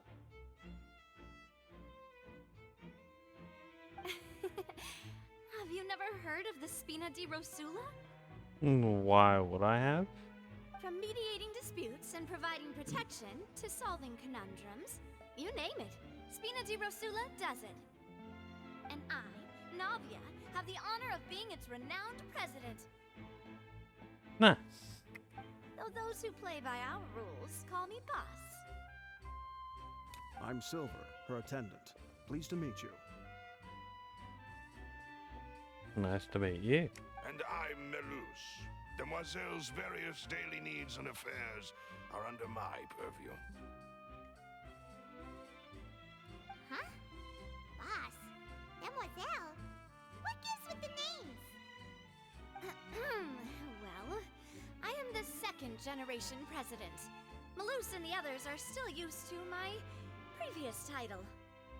My apologies, Demoiselle. Should you prefer, boss, I will endeavor to use that instead. No, no need. You don't have to call me boss. Just Navia is fine. Okay, if you say so. Not that we're members of Spina di Rasula anyway. All merely trifling details. Never mind. Now, back to the situation at hand. So, you want to investigate as well? That's right. I've always kept an eye on the serial disappearance cases. My interest stems from a matter back from my father's time. Judging from the look of things, I find Linny an unlikely mastermind. Really? We think so too! That's why we're looking for clues now. But how did you come to that conclusion? Intuition, naturally. My unparalleled intuition. Okay. Farina sure was quick to point the finger at Linny without any decisive evidence whatsoever, wasn't she? But that's not uncommon for her. If you remember, the Justice had to interrupt her and ask if she was pressing charges just to keep her from getting carried away. Anyway, a trial begins the moment someone levels charges. And, of course, there was no way Farina was going to back down in that situation. Sounds more like you just don't trust the Hydro Archon. Well, what's your opinion?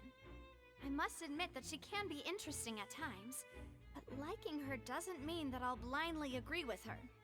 Well, when you put it like that... All right, I've answered your question.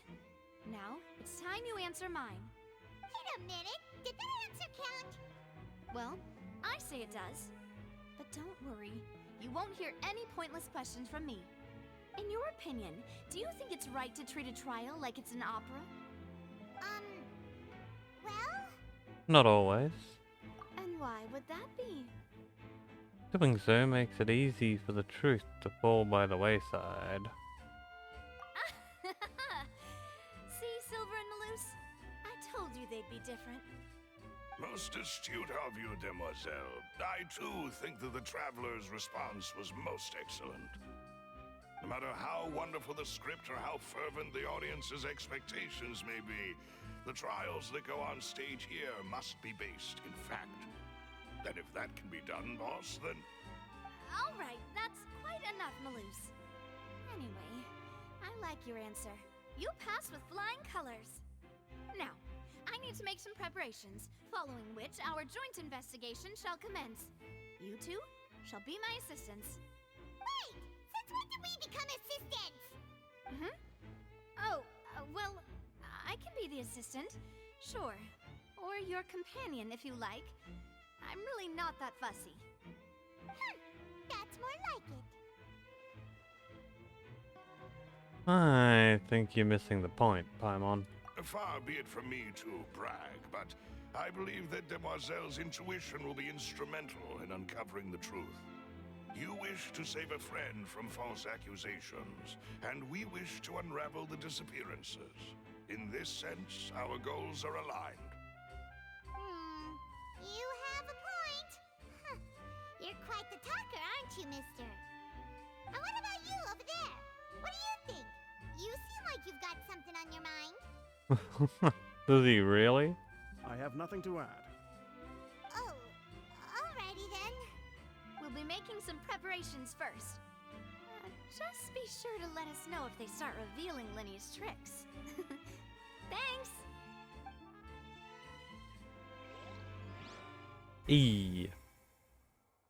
Haha. Hello, little creature. Sorry, but no one can freely enter or exit the Opera House at the moment. If you wish to leave, you must register your identity with us first. No, we're not leaving. We're representing Linny and Lynette as attorneys, so we're investigating the case. Were you always guarding this entrance? Yes. After the Chief Justice gave the order, everyone coming in or out must undergo a strict inspection. So, the missing girl couldn't have left from here. At least, not from that point on. What about during the show? I doubt there was much opportunity then, either. How can you be so sure, Well, because I was in charge of security near the entrance at that time. I couldn't see Linny's performance from here, which was quite a shame. Just my luck. But still, I did not abandon my post, and I stayed put no matter how loud the applause was. If someone had so much as even approached the door, I would have noticed it, let alone if they had tried to leave. We Melazines are good at that sort of thing, you know. So, it's safe to say the girl couldn't have left through here. Alright, thank you for your help. This'll be useful info. No one left. Cool. We've checked everything of note here at the performance venue. Paimon wonders how Linny's discussion with the guards is going. Let's go see, shall we? Ooh, things are getting interesting, huh? We're about to see how magic is made.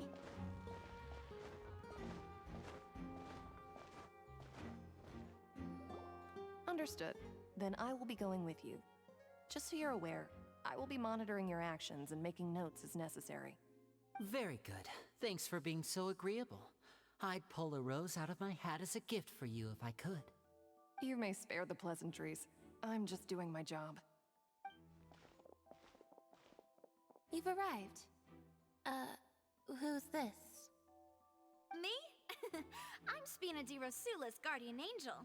If you've got a problem, I've got the firepower. Sorry, I got a little carried away there. Call me Navia.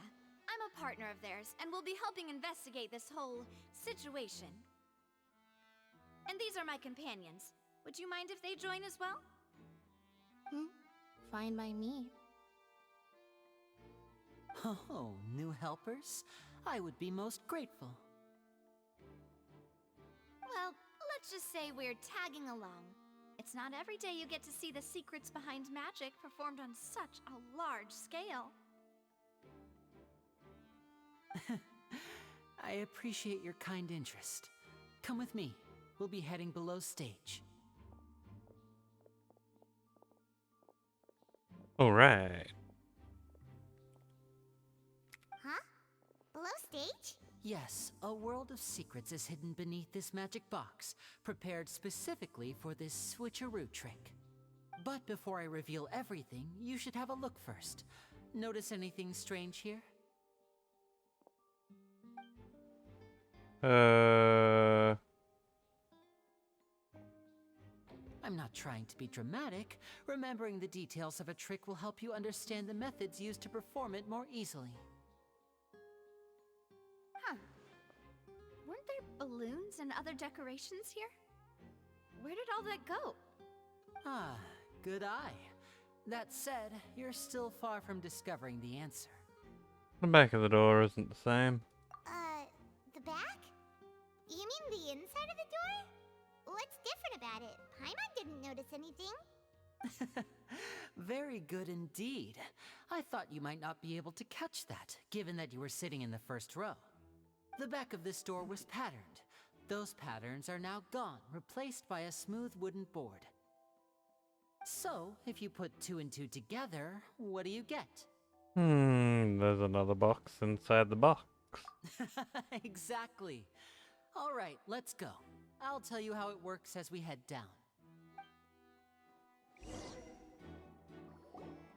Oh, so there was a passageway under the magic box! And the passage linked the two boxes together. I knew you'd figure out most of it as soon as you saw this place. The 2 magic boxes are positioned right above the 2 entrances of the tunnel. See this flatbed trolley? The box with the lucky audience member in it would be shuttled over to the other side using the trolley.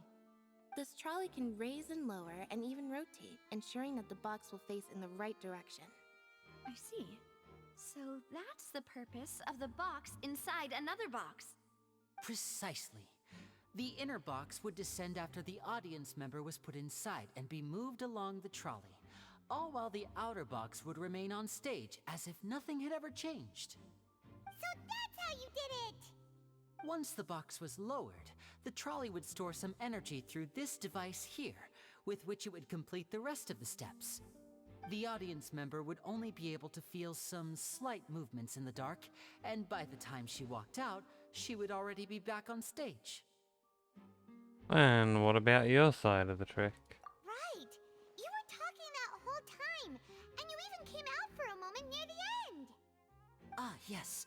A phonograph operated by Lynette was used to achieve that effect. My assistant and I had already scripted our conversation beforehand.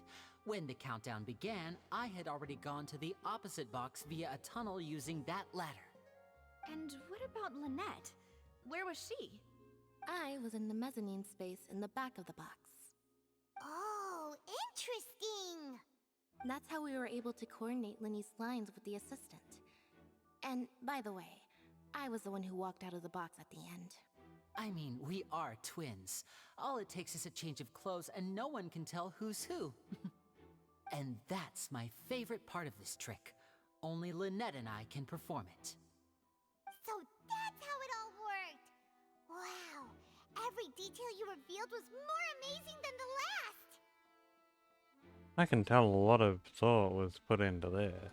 Lynette would briefly walk out of the box and then go back in, jumping into the tunnel and escaping before the box on the trolley could finish ascending. And then I walk out of the other box in the audience area, and the trick would be complete. The operative word here being would. But as you saw, Cal was in the box, not our audience member. She, on the other hand, mysteriously vanished. We really don't know how that happened. If not for that interlude, this would have been an astonishing trick. I probably never would have figured out how you pulled it off. And yet, to think that someone was able to use this magic trick to commit a crime. Could we have a look around? I think we can come up with some more leads. This is the scene of the crime, so Linny and Lynette are not permitted to stay here. I'll escort them back up. Yes, of course. No need to be so strict now. I won't disappear into thin air, you know. Thanks, everyone. We're counting on you. Alright, now we know how the trick worked. And all about the box. And the other box.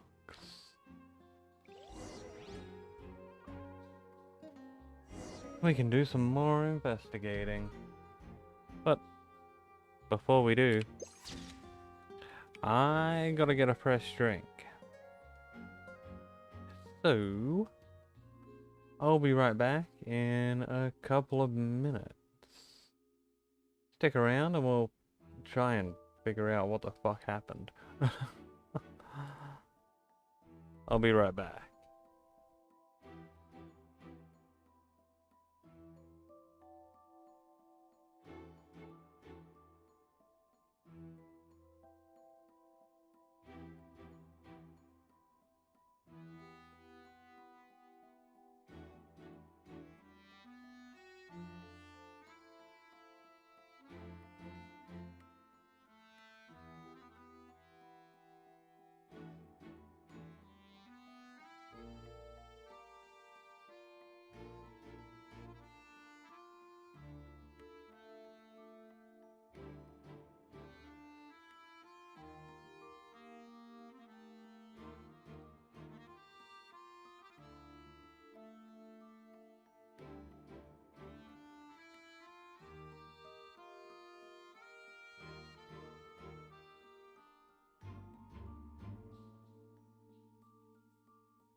Alrighty. Well, let's see what comes next, shall we? Time to oh my god. Examine the ladder. The ladder is required in order to return to the magic box above. Examine the control board. This should be the control device, but the trolley. It seems to be able to operate automatically.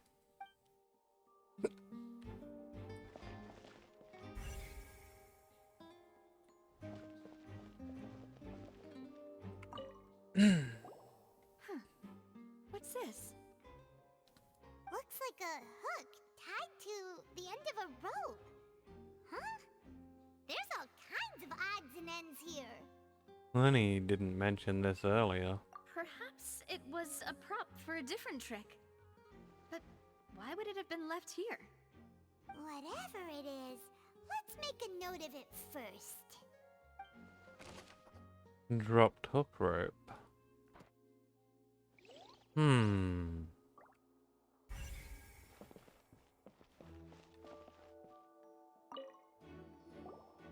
The floor is wet. Please be careful not to slip.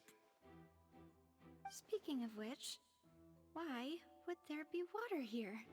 Maybe it was for a trick? Oh, Paimon knows! It's one of those tricks where you pour water into a jug and then flip the jug over only for the water to disappear. And here's a broken vase. Huh. Did the trolley knock it down while moving? Unlikely. That can't be. The trolley moves along tracks from start to finish. It couldn't have hit the vase at this distance. Let's note this down too and think about it later.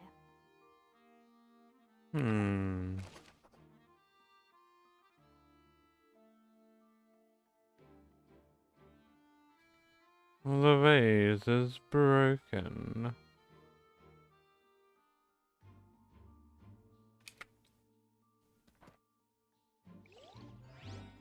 Okay, what else have we got? Clothes. Oh, these are the clothes that the lady chosen from the audience was wearing, right? She got naked too? Bruh? Her clothes are here, but she's nowhere to be found. Like, okay, first Lynette got naked. And now this random lady's gotten naked. Lenny sure didn't mention this. Right. And do you really need to do that if you're kidnapping them? Ugh, this is so confusing. Paimon doesn't want to be a detective anymore.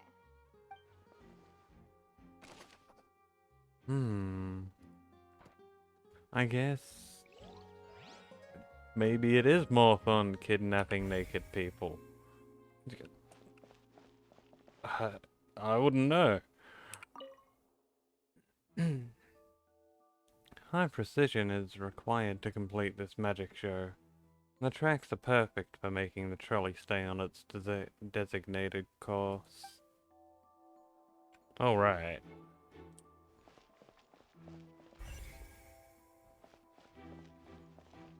Boxes. All kinds of props and costumes are haphazardly stuffed inside. Yeah, that seemed pretty unrelated. And the trolley. The trolley is crucial for transporting the magic box to the other side. The culprit must have used this to execute their plan.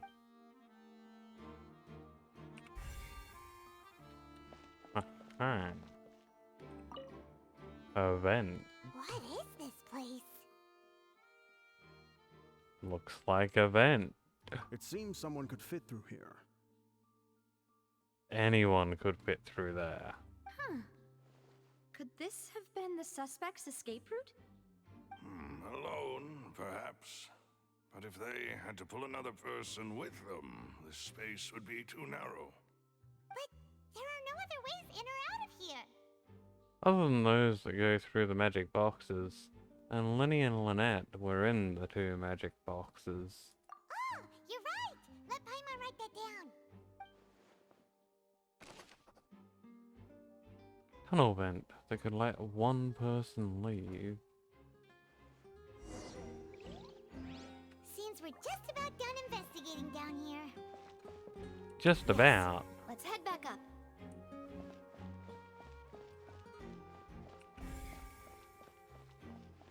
I think we're completely done, right? Up we go.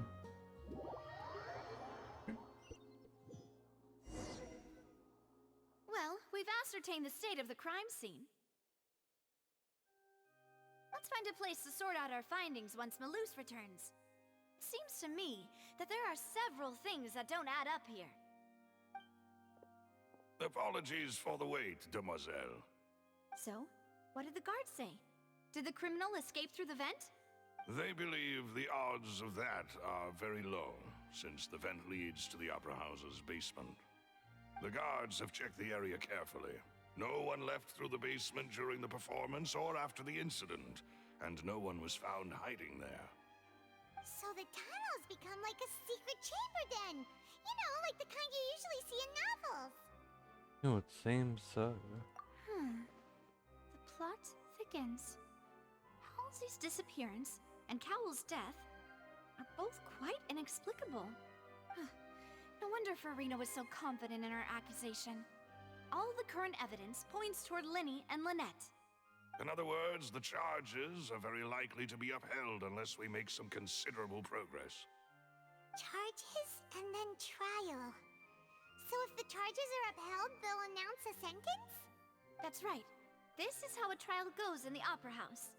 During the proceedings, the Chief Justice and the Oratrice will hear statements from both sides. The Oratrice will too. That's right. This is how indemnitium is produced.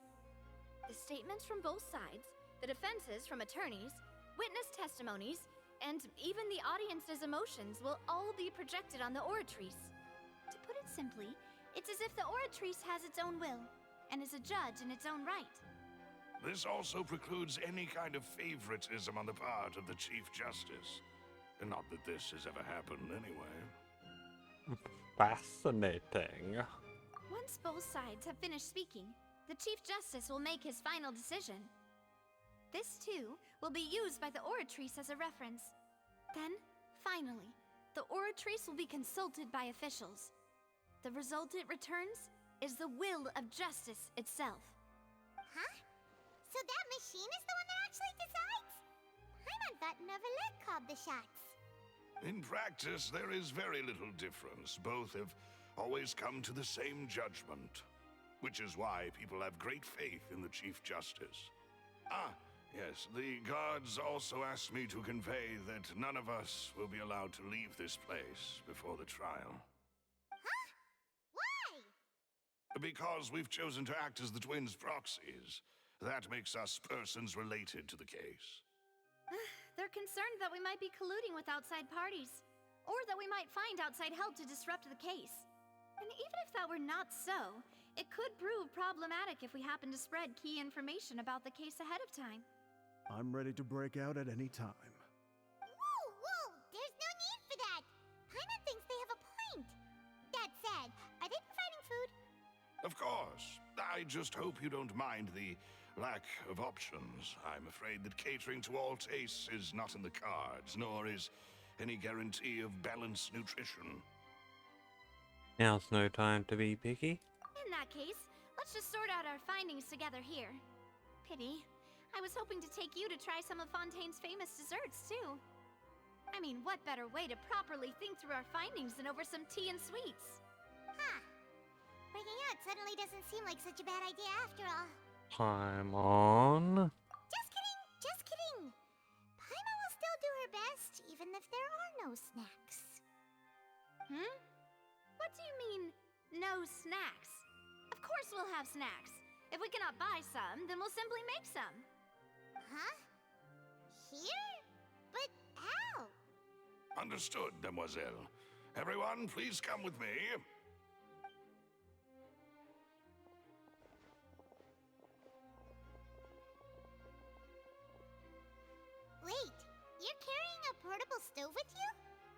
Yes, I must be prepared to meet the demoiselle's baking needs whenever the fancy strikes her. I have eggs, sugar, and almonds at the ready. Oh yeah. Good work, you two. Then I'll get to it. Please sit tight for a moment. You'll get to taste my awesome snack soon enough.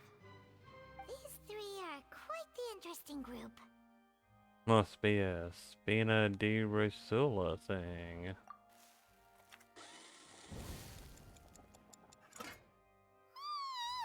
And Paimon thought it smelled good while it was still in the oven. Oh, it's even better now. Paimon can't stop drooling. From the way you had these two guys carrying all that stuff around, Paimon thought you'd have them do more during the baking process.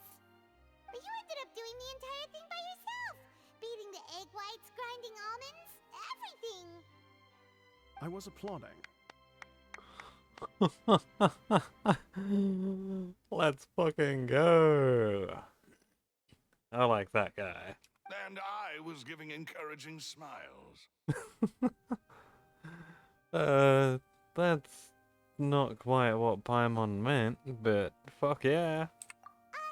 Paimon was just thinking, aren't you worried about getting your fancy dress dirty beating egg whites and baking like this?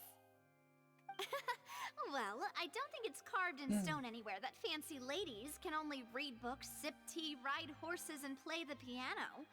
I just really enjoy making snacks. Don't underestimate beating egg whites, by the way. It's a real arm workout.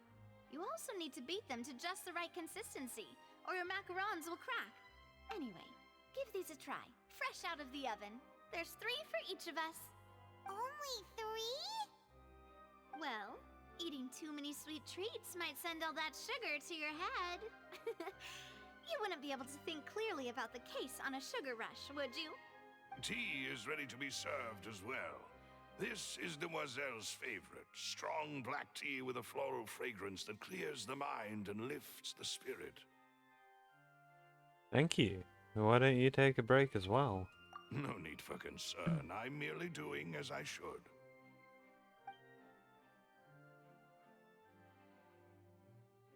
All right then.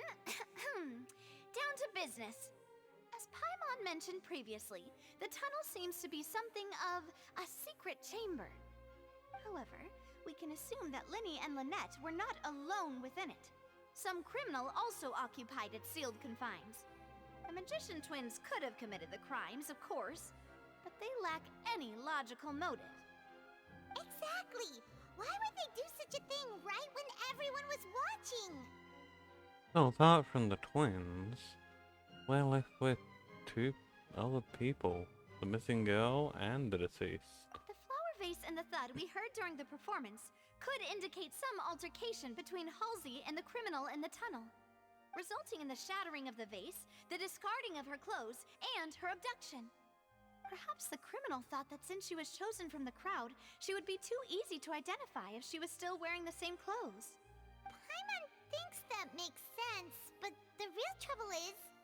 There's no evidence that the third person even exists. True. None of the clues we found thus far support the existence of this third person. But the only people left to consider are both technically victims, whether it's the missing girl, Halsey, or poor Cowell. Huh. Could Halsey have secretly made modifications to the magic props in order to murder Cowell before making her escape? But she had no way of knowing how the magic trick worked. That's right. And even if she had tampered with the setup, she would need to understand the entire trick to pull it off. Nor does she have any motive. The guard said that she has never had any dealings with the magic troop's members. Were we not thorough enough in our search? From the sound of things, this is turning into an impossible case. Your macarons are amazing though, Navia. They smell great! They're nice and crisp and super sweet! I have never eaten a macaron. They are my specialty after all. And I see you've already had 5 of them. What? 5? Oh, that can't be right. Paimon only counted 3, honest! Please Please don't worry about it. At my age, a few less sweets might actually be a good thing. No. Being greedy is one thing, but Paimon knows how to count. Besides, Paimon knows that if she ate too many, then others wouldn't have enough. That's fine. Everyone knows how much you love eating. Wait, even you don't believe Paimon? How could you? If Paimon ate those 2 extra macarons, then may they turn into stone in her stomach! All right, we get it. Well, I suppose one of us might have gotten too engrossed in our chat and eaten them by mistake. No big deal. Malus, set up the stove again if you would. Bruh. Huh? What are you doing? Making sure everyone gets 3 macarons, of course. There's no need to do that. Exactly. We don't want to trouble you. As you wish, demoiselle. And I have the egg, sugar, and almonds. Bruh. Well, this really is your hobby, huh?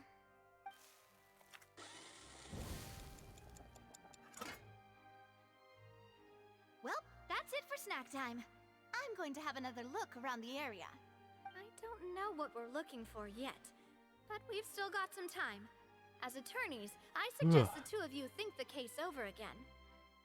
It would be awkward if you got all tongue-tied on stage during the trial.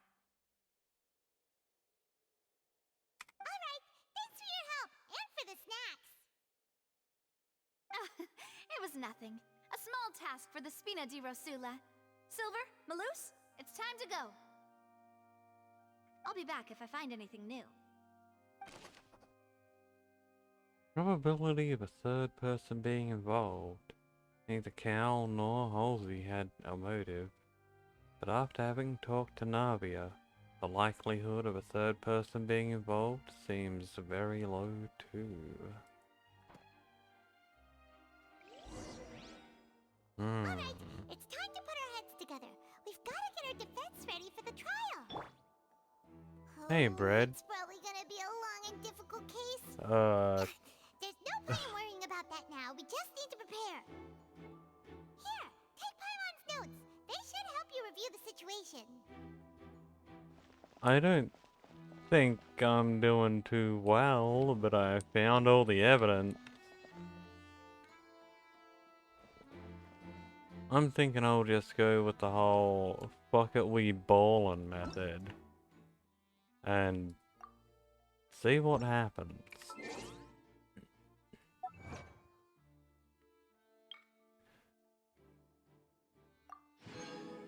What do I think about the case?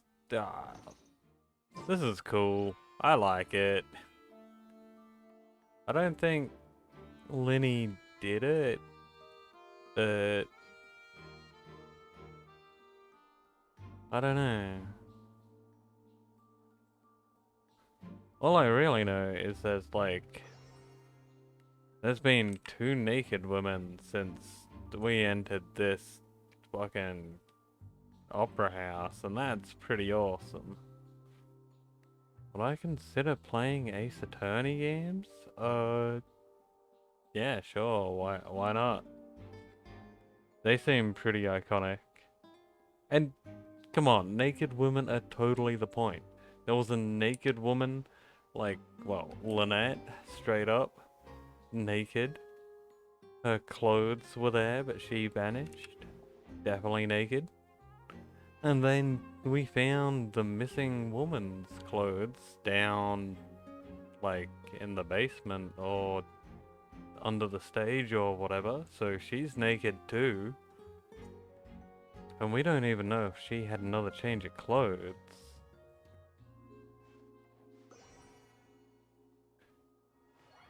Brad, it's not like I got to see her naked, so there's no problem, okay?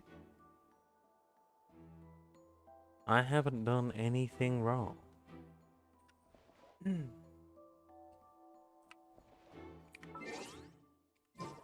Oh yeah, the game will automatically wait for us, won't it? It will. Let's go.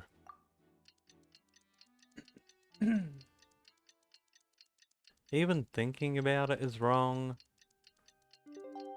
Well, I think about a lot of things. Like, I've thought about murdering people and whatnot. And, you know, that can't be much more wrong than saying, ha, naked. And you thought about it too, so you can't blame me.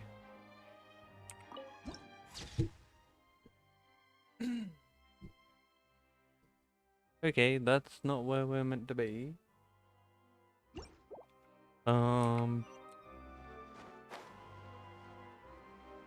Here we go. What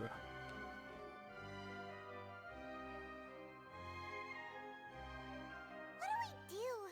The whole situation is so confusing. I apparently have some thoughts, but let's take things step by step. Good plan. Impossible things don't just happen. We'll get to the truth one way or another. Just relax. Even if everyone else suspects Lenny and Lynette, at least we will be supporting them from the stands. Besides, I doubt Farina understands any more about what happened than we do. Thanks, Navia. Well, we'll be going then. Best of luck to you.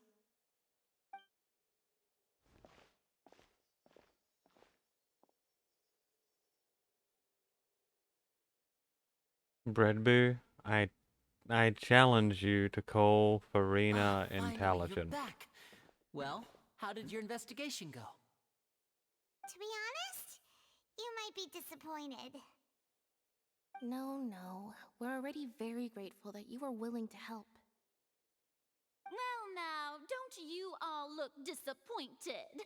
Don't tell me that your investigation came up empty-handed.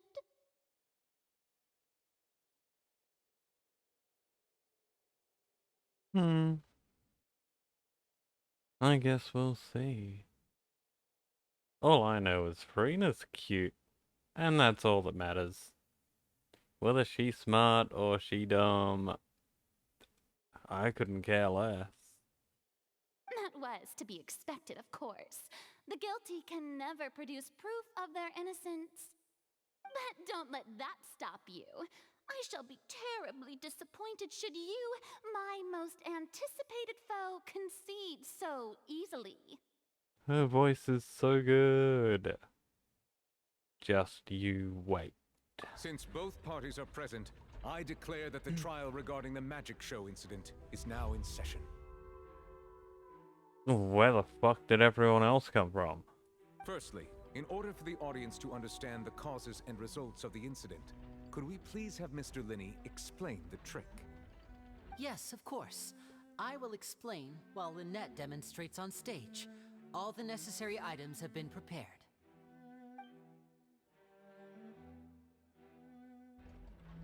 Thank you, Mr. Linney.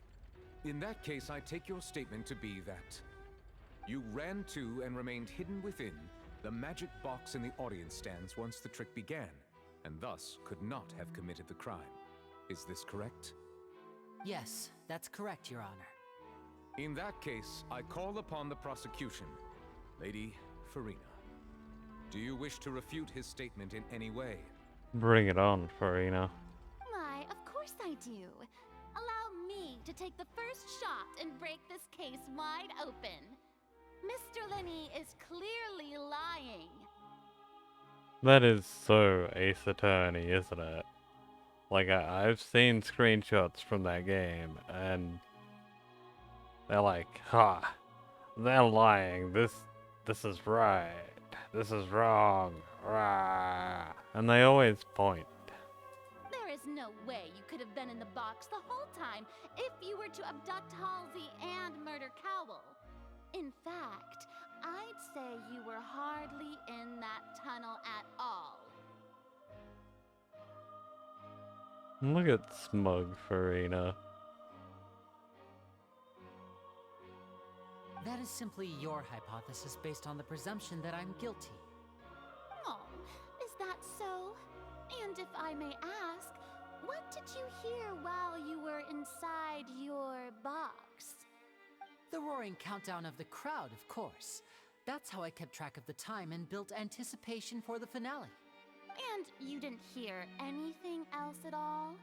Nothing that might leave an impression of any kind? No, nothing. I see. But when the count reached 30 seconds or so, there was a thud. One so loud that I believe practically everyone heard it. Huh? Well, it makes sense that Lenny didn't hear it. He was inside a box, inside a box. And it's gotta be, you know, kinda sound deadening. Hey, hang on. Something's not right here. How could Lenny not know about the sound? Yeah, I'm sure he could have heard a noise that loud from inside the box. I doubt it. I was right by the box and I definitely heard the thud. Look at those scales. Could those mean... They probably represent the oratrice's stance on the trial. Well then, ladies and gentlemen, allow me to use the words of the magician himself. You never know what can happen in the blink of an eye. Indeed, it seems his alibi can also collapse in the blink of an eye. Of course, I have armed myself to do far more than smash your alibi.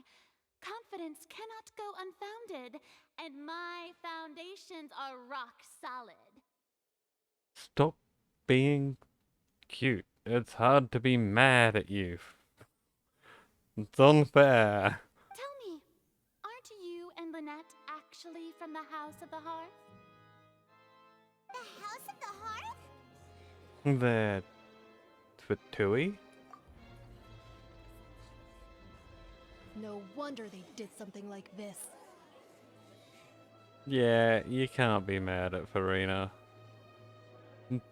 Cuteness kinda wins out over anger. So the serial disappearances were the Fatui's doing. Now it all makes sense. I've got a feeling that what happened on stage probably wasn't just an accident. This is kinda That's unfair. irrelevant. Our identities have nothing to do with what happened. Indeed. Then perhaps you could tell us everything that happened during that 1 minute. Your first priority is to prove yourself innocent after all. I'm sure there is little that needs to be kept secret now. Unless your script already has holes in it.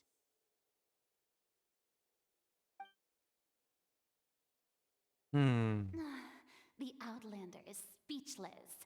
My, oh my, don't they look flabbergasted? Now comes the infighting and discord, I suppose. This was almost too easy. I love seeing the happy Farina here. Just the inside thoughts, like, hooray. Good thing I made all those preparations.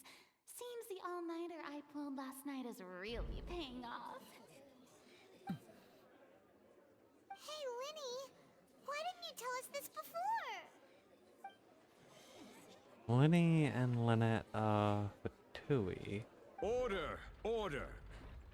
Mr. Linney, allow me to re-establish the facts. Lady Farina has raised 2 points. First, when the thud was heard in the Opera House, you were neither in the box nor the tunnel. Second, you and Ms. Lynette are both members of the House of the Hearth. Are these claims true? There's no doubt about a magician's ability to con others. Given how Lenny has concealed his identity, this could all have been set up beforehand. Plus, Child is here in Fontaine alongside other house operatives. There must be some scheme at work here. I've been a victim of such schemes before, and now? Please answer my question, Mr. Linney. I'm sorry. Yes, they're true, Your Honor. I knew it! Well, that's it. We might as well move on to the sentencing already. What should we do now? Permission to speak, Your Honor? Granted. My client has withheld some key information. My defense cannot proceed. In that case, what is your request? I request a brief adjournment. There are things that must be discussed. Is that really necessary? They're already as good as guilty. Shut up. The defendant deceived their own attorneys. What is there left to discuss? Order! Order, I say! Your request is reasonable, and we shall adjourn. This trial will reconvene in 1 hour. So you would stick to Mr. Linney's defense even after knowing what you do now? You certainly have more professionalism than I thought. It's not like we have a choice. In that case, my dear audience, let's allow the joy of victory to steep for a little while longer.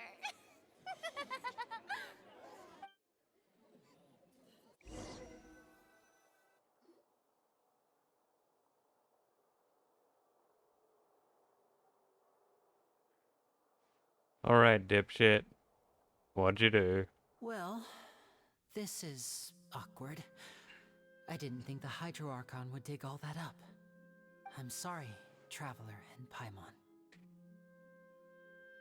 Yeah, sorry. Paimon just knew where to start. We trusted you two. We based our entire reasoning on the assumption that you weren't bad guys.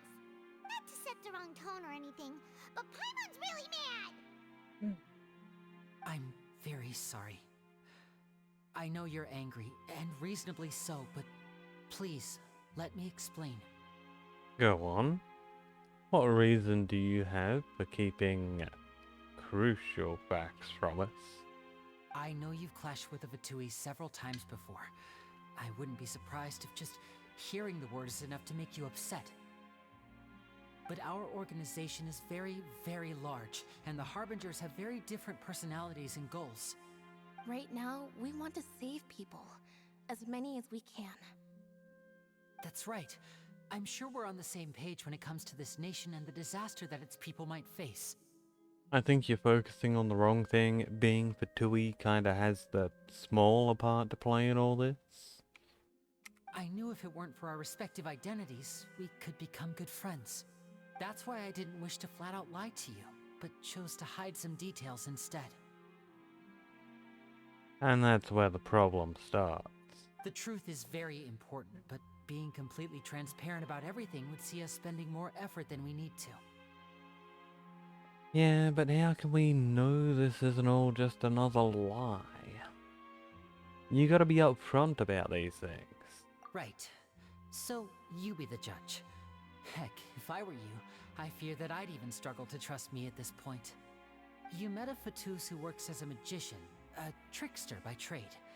All by coincidence, too. But still, I'm asking you to trust me. I am no criminal. At least, not in this case. Sorry. Please forgive us. Well, you both say that, but... Explain the other issue first. Where did you actually go while the trick was being performed? Right. Let's hear your answer first, and no lies now. Of course. I'll answer any question you ask. We've been trying to find out how the Oratrice operates. We want to know why it has a consciousness. Why can it deliver sentences accurately? During our investigations, we learned that the machine's core is beneath it. From that moment on, Lynette and I have been designing this box swap trick with the objective of getting close to the core. Is that why you needed a whole minute? That's right. In truth, the audience would take about 75 seconds to count down from 60, while I would only need 15 to get to the opposite box.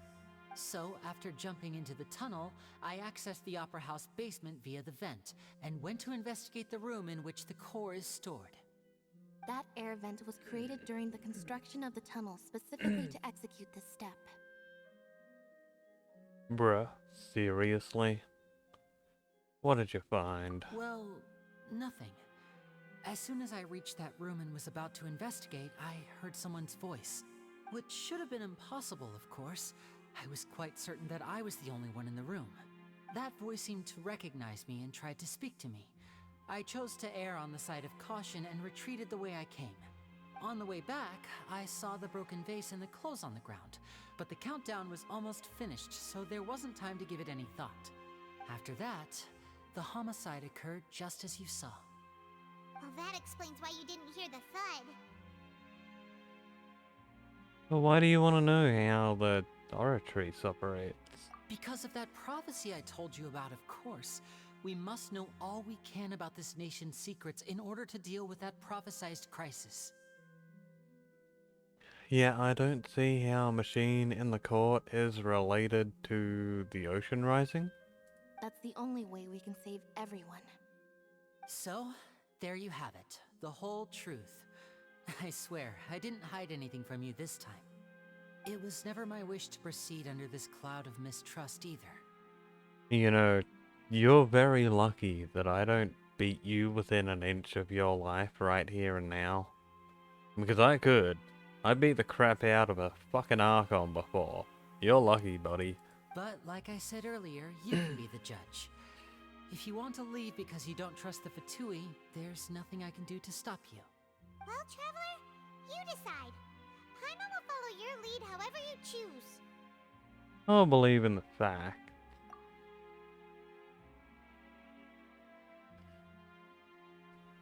And I believe that judgment will be dispensed as it should. Okay, thank you. Thanks for giving us a chance. The current problem is that the scales are tipped pretty badly against you two. If we want to refute the Hydro Archon's accusations, we're gonna need a seriously watertight defense. Actually, we already have the key information that we need. Huh? The adjournment's almost over. Let's go back. Oh, Paimon thinks she gets what you mean. I'm glad that these two know. Because I got no fucking idea. Like, bruh. Whee!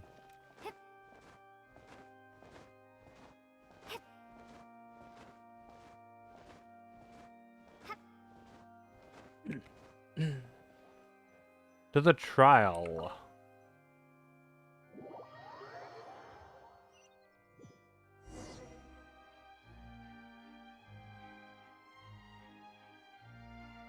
Both parties have returned to their positions. Let us continue the trial.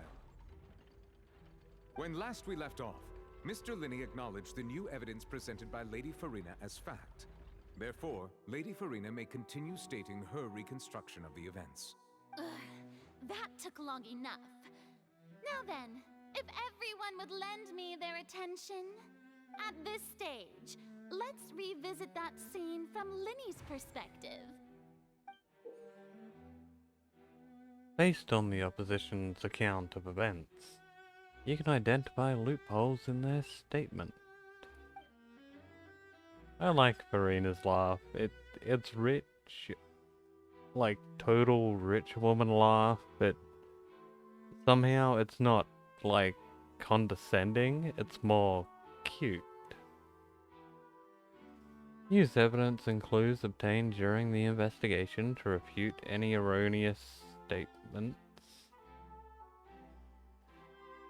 and replace them with new inferences. Use your reputations to convince the audience and obtain more support from the people. The Oratrice will display such shifts clearly.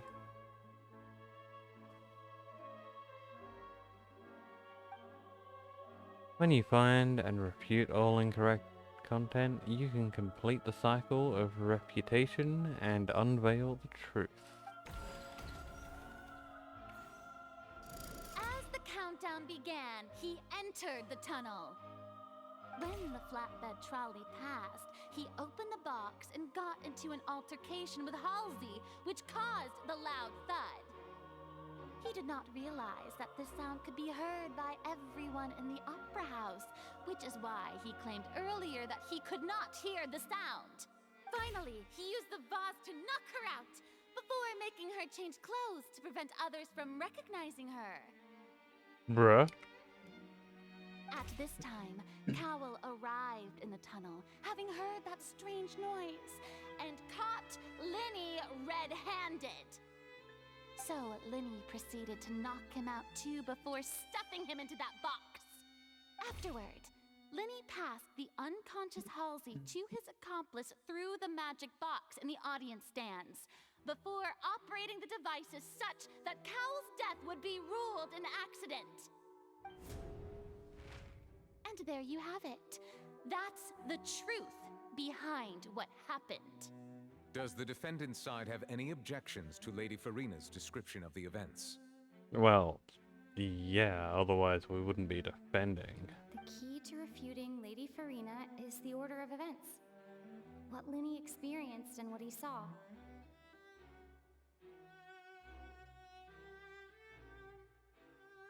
I'm not sure about Ito, but Farina is definitely winning.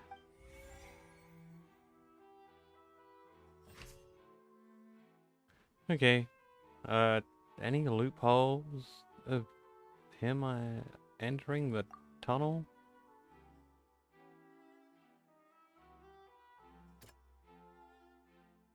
I don't really think so. He attacked Halsey. Yeah,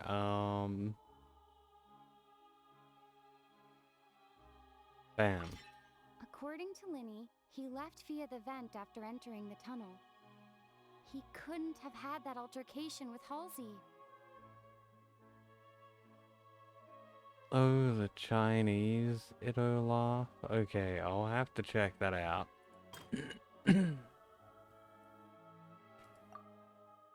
Hmm.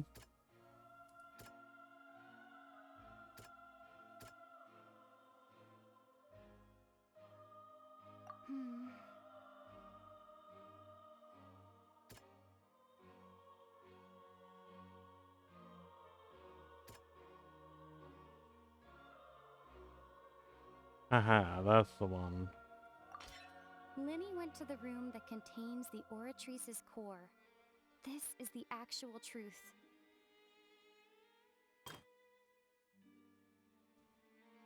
Cal walked in on Linny, so the ladder knocked him out with a base.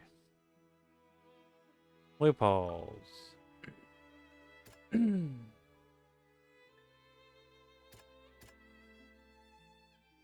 Thump. Nope. Dress? No, that doesn't seem right. It does? Linny did not take part in the underground altercation.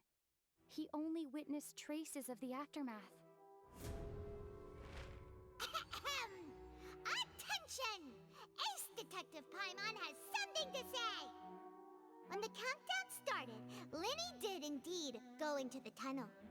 But he immediately used a vent to access the Opera House basement, which is where the underground core of the Oratrice is stored. Once he reached that area, he heard a voice in what should have been an empty room. Since he felt something was amiss, he returned immediately. The crime scene had already developed by the time he reached the tunnel again, and in order to complete the magic trick, he did not remain there for any length of time. Finally, he reached the surface, and that was when the accident happened from his point of view. Therefore, he's innocent! Bam. Take that, Farina.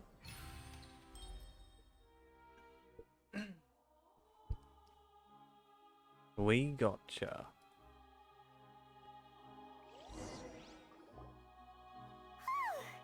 Paimon did it! Paimon actually managed to say all that! Wasn't it awesome? In other words, you believe that he knew nothing of the incident? Yup. That's right! Moreover, I believe my opposition's reasoning is flawed. My reasoning? The onstage equipment was clearly tampered with in a premeditated fashion. If that's the case, then if Cowell hadn't entered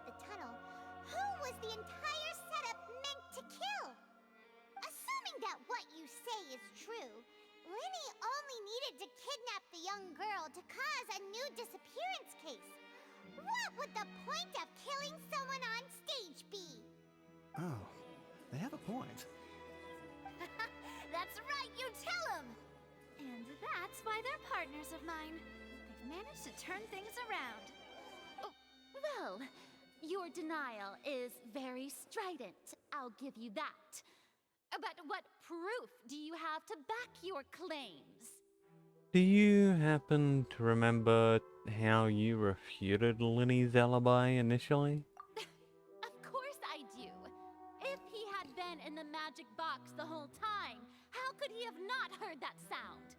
Why do you ask? You're saying that he wasn't? Yep. Your claim has now become my weapon.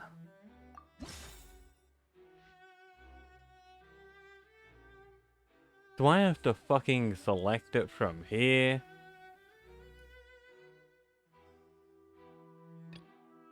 Irrelevant. Irrelevant.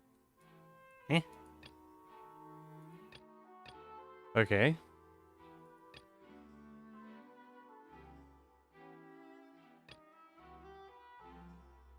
This has got to be it. That's right! Lenny wasn't in the box or in the tunnel. That's why he didn't hear anything strange during the performance. This means that when the crime happened, Lenny had already entered the basement via the vent. The same clue you used to disprove his alibi has now become the best proof! How do you like that? Well played. Paimon, you're really taunting Farina like a lot. To think you'd use such logic. Well then, if it wasn't Linny who committed the crimes, then who was it? The murderer was... Oof.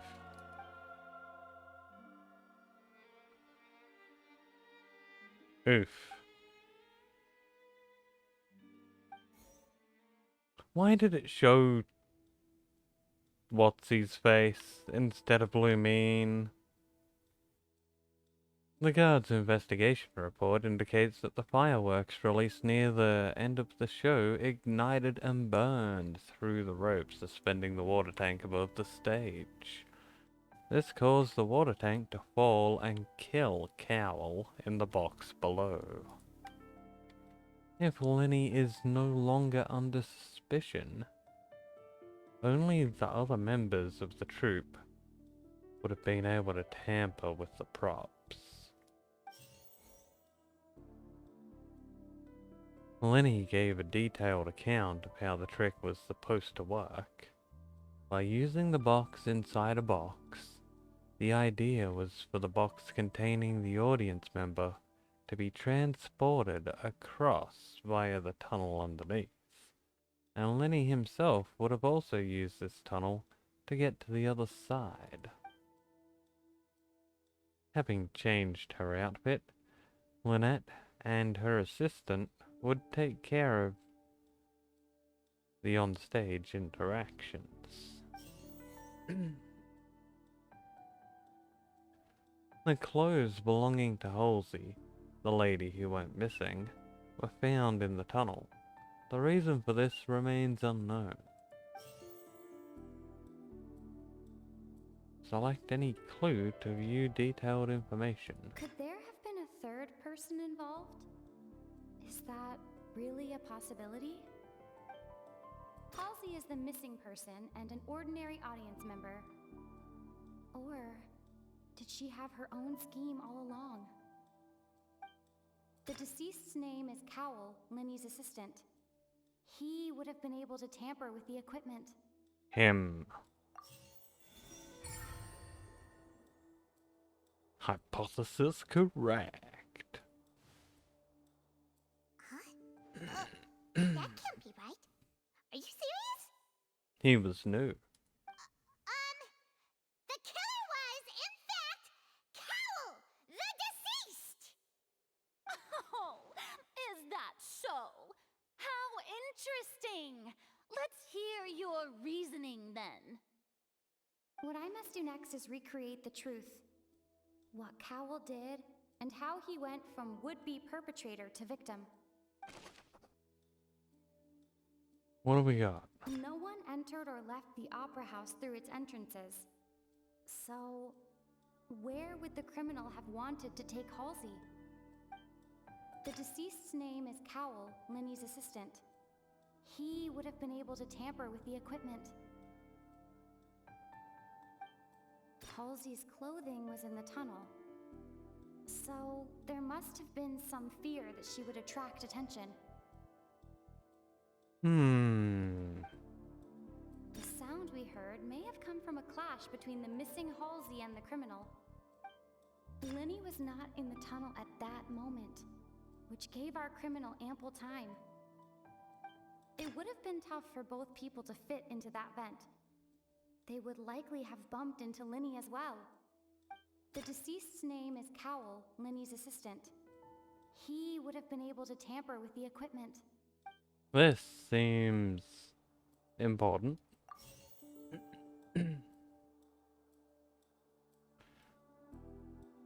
Linny was not in the tunnel at that moment, which gave our criminal ample time. This also seems important. It would have been tough for both people to fit into that vent. They would likely have bumped into Linny as well. No one entered or left the opera house through its entrances. So, where would the criminal have wanted to take Halsey? It would have been tough for both people to fit in. We wrong. Oh, cool. They eliminated some things. I'm not gonna get this right. It's gonna be a method of elimination right to the end. 'Cause I'm gonna fuck up. Ready? The sound we heard may have come from a clash between the missing Halsey and the criminal. Bam. Oh, Linny disappeared now. The deceased's name is Cowell, Linny's assistant. He would have been able to tamper with the equipment. Halsey's clothing was in the tunnel. So, there must have been some fear that she would attract attention. I got no idea what I'm Linny thinking. was not in the tunnel at that moment, which gave our criminal ample time. The deceased's name is Cowell, Linny's assistant. He would have been able to tamper with the equipment. I'm wrong. How long can this take? Linny. Was not in the tunnel at that. The deceased's Him. name is Cowell. The sound we heard. The sound. Halsey's The clothing. clothes. We got Linny right. The sound. We heard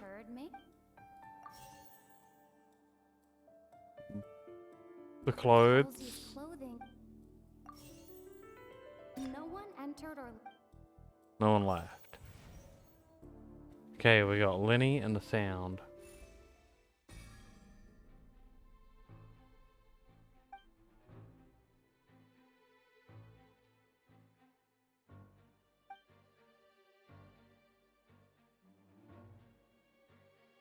Is the game just solving it for me because I'm too fucking dumb?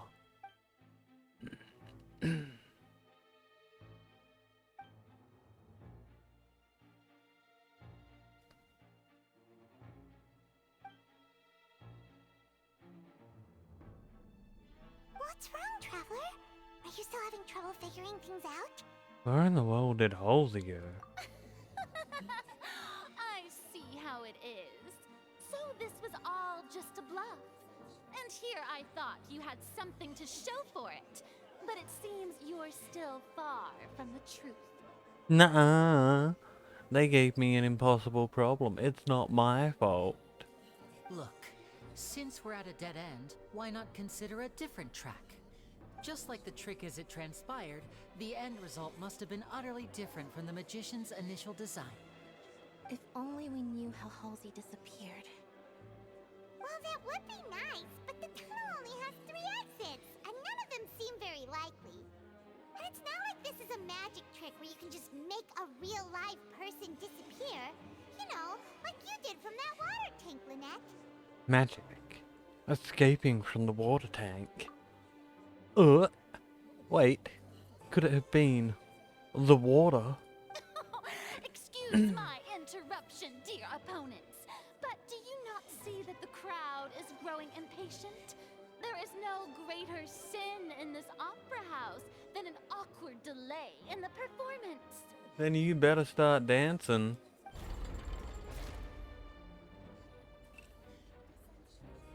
If the defense is unable to make further effective arguments, we will move on to the next stage of the trial. Hold on a second. Lenny was not in the tunnel at that moment, which gave our criminal ample time. The sound we heard may have come from a clash between the missing Halsey and the criminal. The deceased's name is Cowell, Lenny's assistant. He would have been able to tamper with the equipment. Clothes. Halsey's clothing was in the tunnel. So there must have... The broken vase. The vase was not broken by chance. It was used to cover important evidence. The water...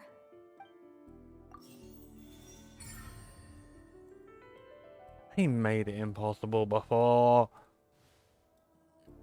Paimon gets it! It all comes together if Halsey disappeared instead of being kidnapped. Lynette escaped from the water tank, vanishing gradually and leaving only clothes behind. If there's a similar method where a person could be transformed into water... Just a moment, please. I do hope you know how preposterous you sound at the moment. How could a person ever be transformed into water? This is reality we're talking about here, not some magic trick. I request that we examine Cal's personal effects. Must we really? I should think that of anyone. Your friend Linny already knows this truth very well. Magic tricks are ultimately just illusions and misdirection. But Halsey's disappearance is very real. We're talking about 2 completely different things. Even so, I trust the traveler's judgment. The truth must be out there somewhere.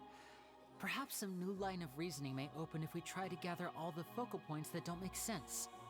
Since Cal was the deceased, we haven't placed much attention on him. But given that we aren't making much progress with the case, it wouldn't hurt to have a look at his belongings, would it? People really do come up with all sorts of harebrained schemes when at the end of their rope. The way I see it, your suggestion that we broaden the scope of our investigation is nothing but a tactic for stalling the trial.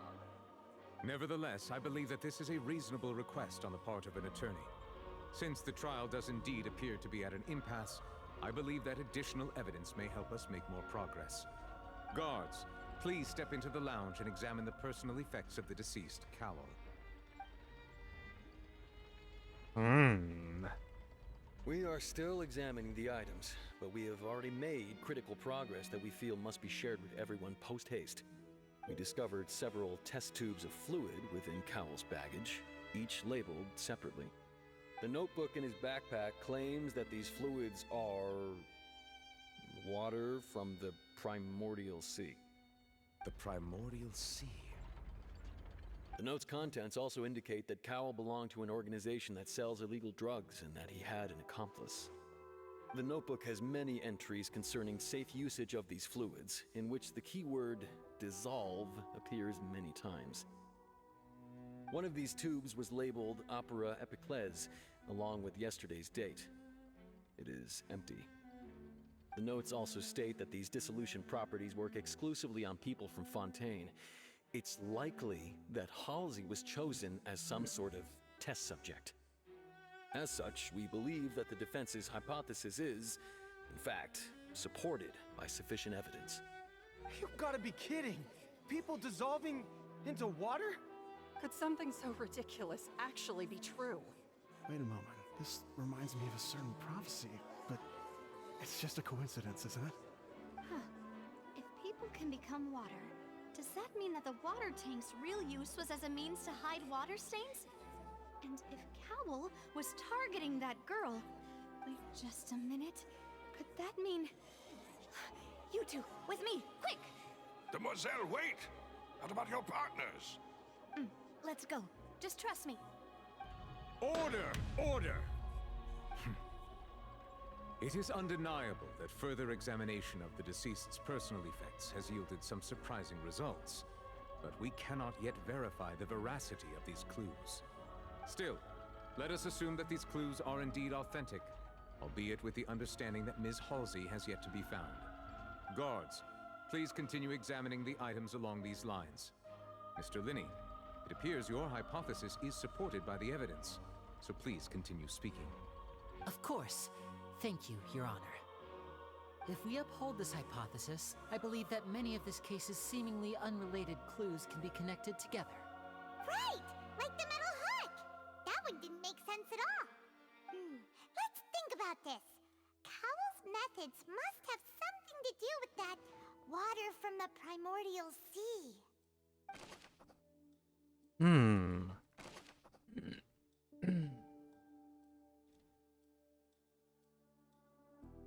The rope that strung the water tank up was lit by the fireworks and cut. As such, the focus here is on the water and not the tank. The deceased's name is Cowell, Linny's assistant. He would have been able to tamper with the equipment. Now it seems like the hook rope was not meant for another magic trick, but was instead some form of triggering mechanism. That sounds very important. The water from the primordial sea should already have been prepped before Halsey entered the magic box. Lynette was in the magic box on stage the entire time. Did she have something to do with this? I remember there was something else within the inner layer of that box. Now it seems like the hook rope was... Bam. The water from the primordial sea...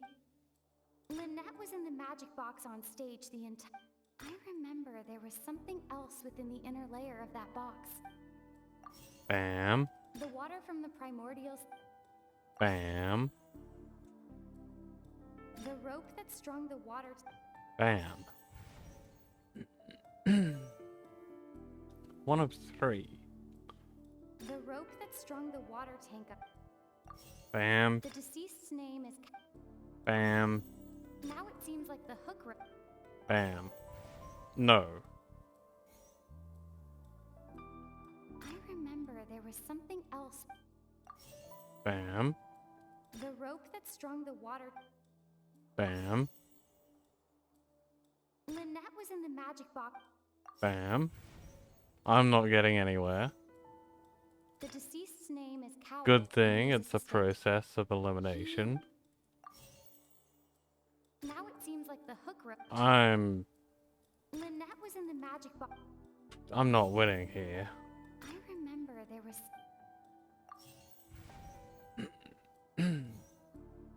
Now it seems like the hook rope... I swear I've already put that in that spot. Okay, we got it. Through brute force. Let's go! It's Ace Detective Paimon's time to shine again! You go, Paimon. You got this.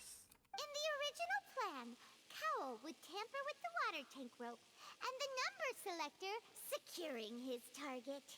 When the magic box containing Halsey was lowered, the metal hook would retract gradually and pierce the balloon at the top of the box. When the balloon attached to the box popped, the water from the primordial seed inside it would pour down and dissolve Halsey. Afterward, Cowell would enter the tunnel and break the flower vase to conceal the water inside the tunnel. with the remaining evidence being covered up by the water tank on stage. But he encountered something unexpected in the tunnel and wound up being fatally hit by the same water tank he meant to use to cover his tracks. Huh. That does make sense. That actually links together a lot of the more confusing pieces of evidence. Oh dear, what do I do? Even I think they sound convincing now. Have I falsely accused an innocent person? What a humiliation. Now, it seems like the only point of contention remaining is the exact circumstances that led to Cal's death. His notes mentioned he had an accomplice who could be related to the situation. On that note, the guards have just contacted me indicating that they uncovered new evidence. I shall now invite him on stage to share it with us. Go guard. Thank you, Your Honor. We were just inspecting the luggage of the other people involved in this case. And we found an identical sample of the water from the primordial sea among Linny's personal effects. What? That can't be. Oh, I see.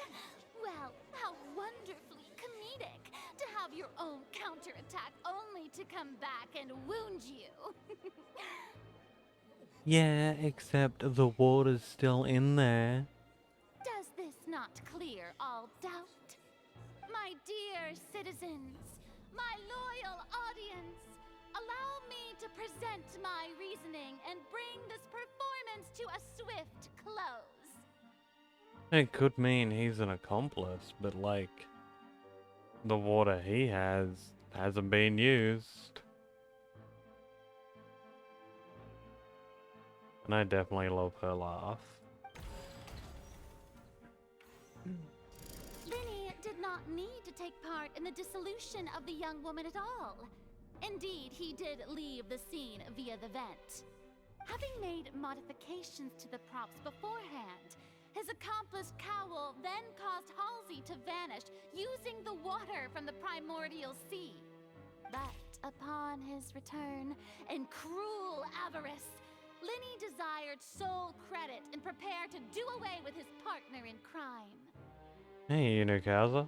I'm doing well. How are you?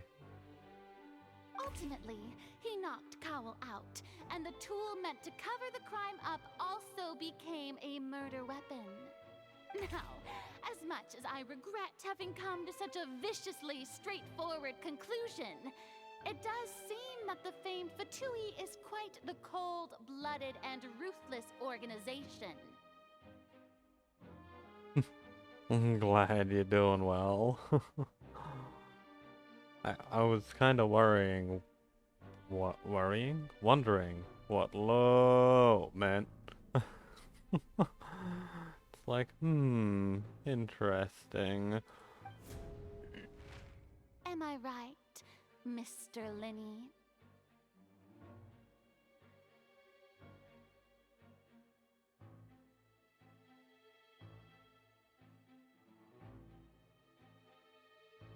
We've used up all the evidence we collected. There's no way for us to make a rebuttal here. Is this the end of the road? Okay, I admit I'm dumb. But I also admit I have no idea about Marvel Rivals at all.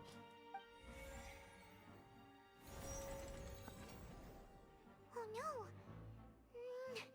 Paimon can't think of anything either. It doesn't look like there's any way around this. We can't lose to Farina now. Seems using the water as new evidence was too good a move. Why did this have to happen now? Marvel Rivals has mods that gives everyone a big butt? Oh, hell yeah. Now I'm interested. I think we've all seen enough now, and we have ample witnesses to my flawless reasoning. I believe this is indeed the finale. Oh, then, my damn. good, noble Chief Justice, should we not, in your view, move... Excuse me, everyone, but I must interject. Miss, I must ask you not to shout, and to respect the ongoing legal proceedings. Oh, come on. Don't be hasty. I have a good reason for interrupting, you know. Now, would anyone here like to take a little break from all this debate and see a little magic? I'll show you an amazing trick. One that can bring a young woman who has disappeared back in the flesh, right before your very eyes. Please, do the honors, Mr. Linney, if you would be so kind. What? What in the world is she saying? Yeah, how? No offense, miss, but miracles like that are beyond my scope as a magician. Come on now, don't be silly. Magic is all about misdirection, isn't it? It often conceals the truth while presenting a fascinating illusion. But once everyone believes the illusion, can't magic reveal the truth to them once again? And wouldn't such a trick be the most marvelous finale to today's performance? Come on, Lenny and Lynette, give it another go. Don't worry, Spina di Rasula has made the necessary arrangements on your behalf. But as the magic makers and stars of the show, I think I should leave the final performance to you. I understand. I'm glad you do, because I got no clue, buddy.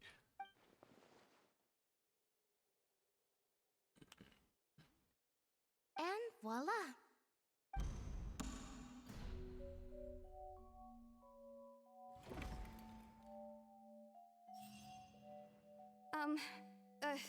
Sorry for the interruption. Wait, isn't that Halsey? So the whole thing about people dissolving wasn't true after all? To be clear, I'm only here because this person told me that if I testified, the merit of doing so would lessen my sentence. I was hiding outside this room listening to the proceedings because I was afraid that I would be the one put on trial. I was just feeling happy that no one had noticed me, and then before I knew it, she caught me. That'll teach you to underestimate us three. Where should I begin? I'm sorry. I'm the one who killed Cowell. I admit it. What? What? Why? Firstly, my name isn't Halsey. It's Lillian, and I'm originally from Mondstadt. I heard that Linny's show was gonna be a real thriller, but I missed the chance to buy a ticket, so I stole one. That's how I make a living. I steal stuff here and there. And I'd never been caught before. What? But I was noticed at the harbor a few days ago, and I barely got away. Lenny was the one who caught me in the act. You're that thief? You stole the tickets then? Hey, no wonder you look familiar. So you were the thief. Liddy even mentioned that you were pretty skilled. Well, and I thought that would have been the end of it, but then the number selector chose me. He even mentioned the Fortress of Meripede. That's a prison, isn't it? So you can imagine how shocked I was. I thought he was onto me for sure. So I played along with the show while looking for an opening to flee, but then I got water poured on me for no reason, and then someone jumped into the tunnel to nab me. I wasn't going to take that lying down, so I knocked him out and stuffed him into the box. Bruh. There was nowhere to run from there, though, so I had to change my clothes and hide in a box containing performance costumes. I slipped out after the first guard arrived at the scene and continued hiding inside the opera house. Can a person even hide in there? If they're practice at hand concealment, probably. A professional thief could make it work. But I swear I didn't know that the water tank would fall down. Really, I swear it. Had I known that, I wouldn't have put him in the magic box. I may be a thief, but I'm no killer. Well, that makes everything pretty clear now, doesn't it? Yep. Now it's time to refute Farina's previous reasoning. This time, we need to tell the entire story from Lillian's perspective. Oh, she's going down.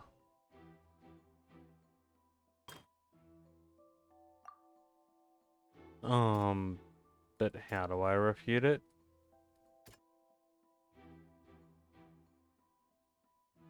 Refute? No. The clothes don't have anything to do with it. And what about this? Okay, I'll try another one. What was the thing though?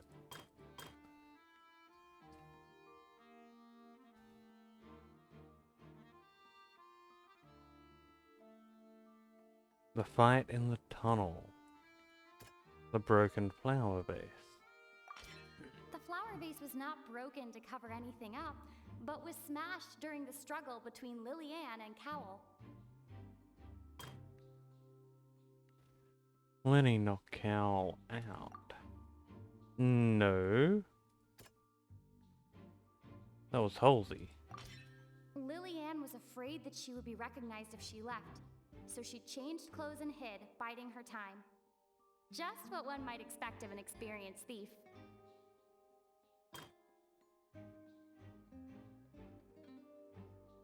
We don't know about this, but...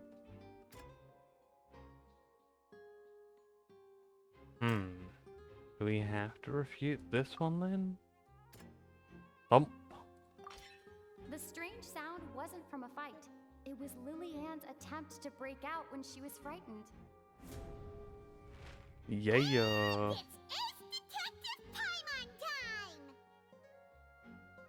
Having been selected out of the blue, Lillian panicked.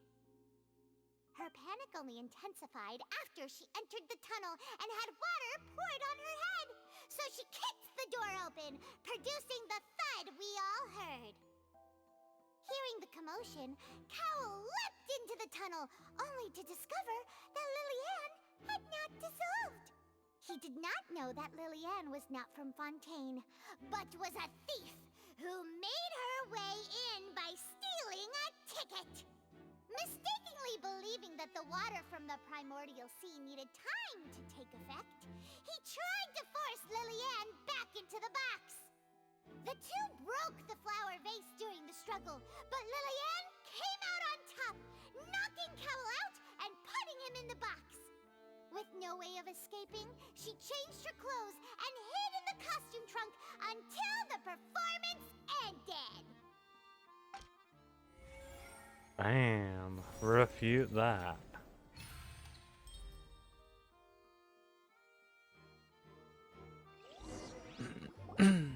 What do you got for us now, Farina? She knew that she would have to go through guard inspection if she tried to leave afterward. So, she has been trapped in the opera house these last 2 days. She had already become desperately hungry by the time we were chatting over macarons. So, she swiped 2 of them right under our noses. Talk about a sneaky thief. At this point, all the events that happened in the tunnel have now come to light. Ah, so that's the whole story. Bravo! Bravo! Now then, Lady Farina, do you wish to speak against the defense's statements? Please answer the question, Lady Farina. Also, if I may add, the trial has not yet ended. As such, I request that the prosecution not leave the room before the proceedings have concluded. Oh, she was gonna run away. What? Are you reading my mind now? No, I have no further arguments. I admit defeat. But really, could you at least have left me with some dignity?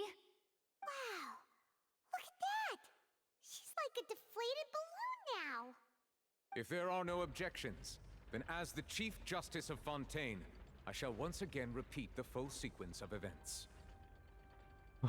We got it.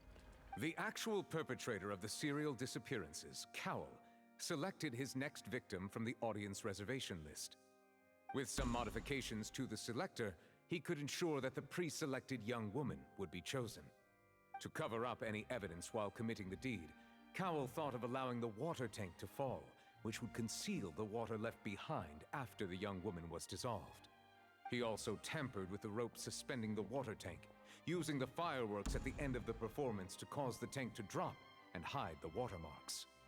He poured the water from the primordial sea into a balloon during the preparation of the magic box and stuck it to the box's lid. Finally, he passed the prepared hook on a rope through the gap in the magic box's door when bringing the young woman to said box. When the magic trick officially began, the box containing the woman was lowered into the tunnel, tightening the hook rope and bursting the balloon containing the water. If all had gone to plan, the young woman would be dissolved at this time. However, Lillian was not from Fontaine, and thus fled the box with a loud noise. Realizing that there was trouble, Cowell entered the tunnel and met Lillian.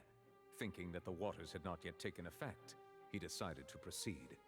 However, his opponent was more capable than he thought, and he was overcome, knocked unconscious, and placed into the magic box, and thus became his own final victim. Lillian, according to her own statements, then changed clothes and hid until the performance ended, before hiding in other parts of the opera house. As for Linny, he was in the underground structures within the opera house, and was thus ignorant of these happenings. From this reconstruction of events, we can conclude that Linny, the accused, is in fact innocent. While there is much in Linny and Lillian's conduct that should still be investigated separately, this case, at least, can be handed over to the Oratrice to make the final decision.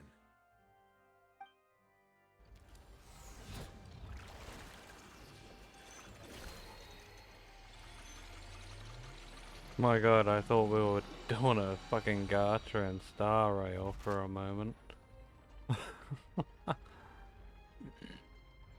As such, Linny and Lynette are officially declared not guilty.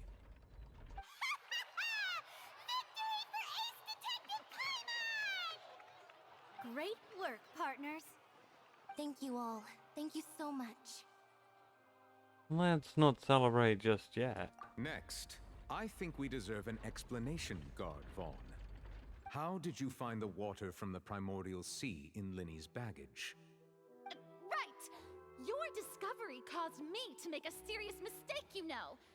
Or was that not a discovery, but false evidence that you dared to bring before this court? I suspect that the accomplice mentioned in Cowell's notes was not Linny, but you, yes?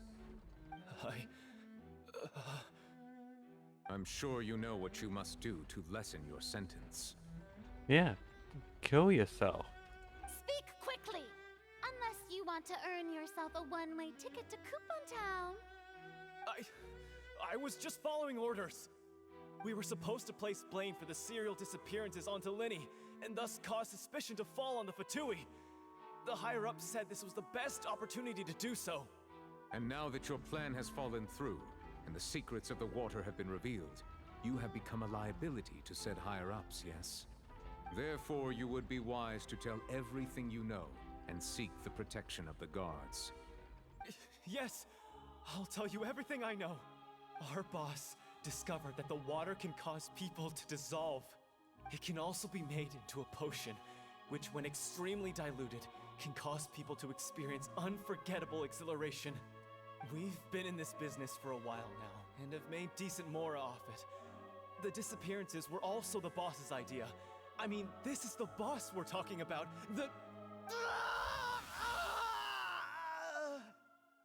What? He turned into water? But why? And now he can no longer talk. Such ruthlessness. I shouldn't have expected any less of them. An outrageous act. All present, please submit to inspection immediately.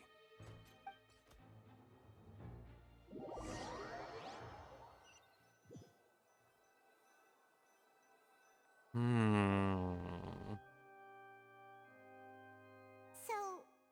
we're just going back now?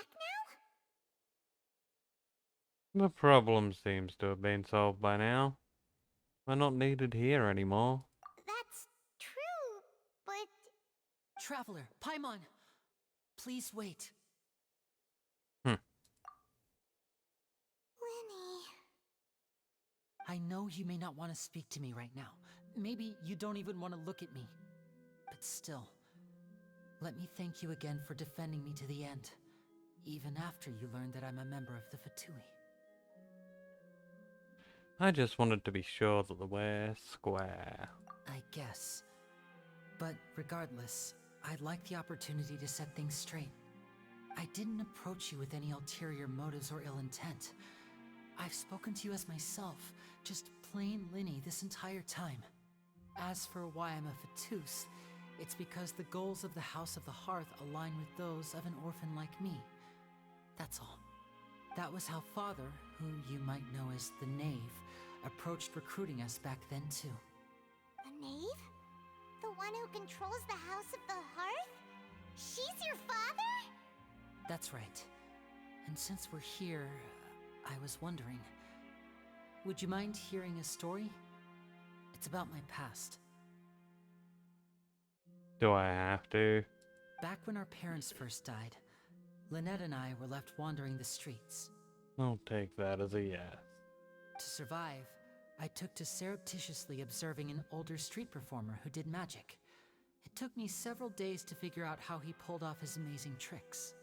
I took my sister through several streets until we found a crowded corner, and we began to perform magic tricks there.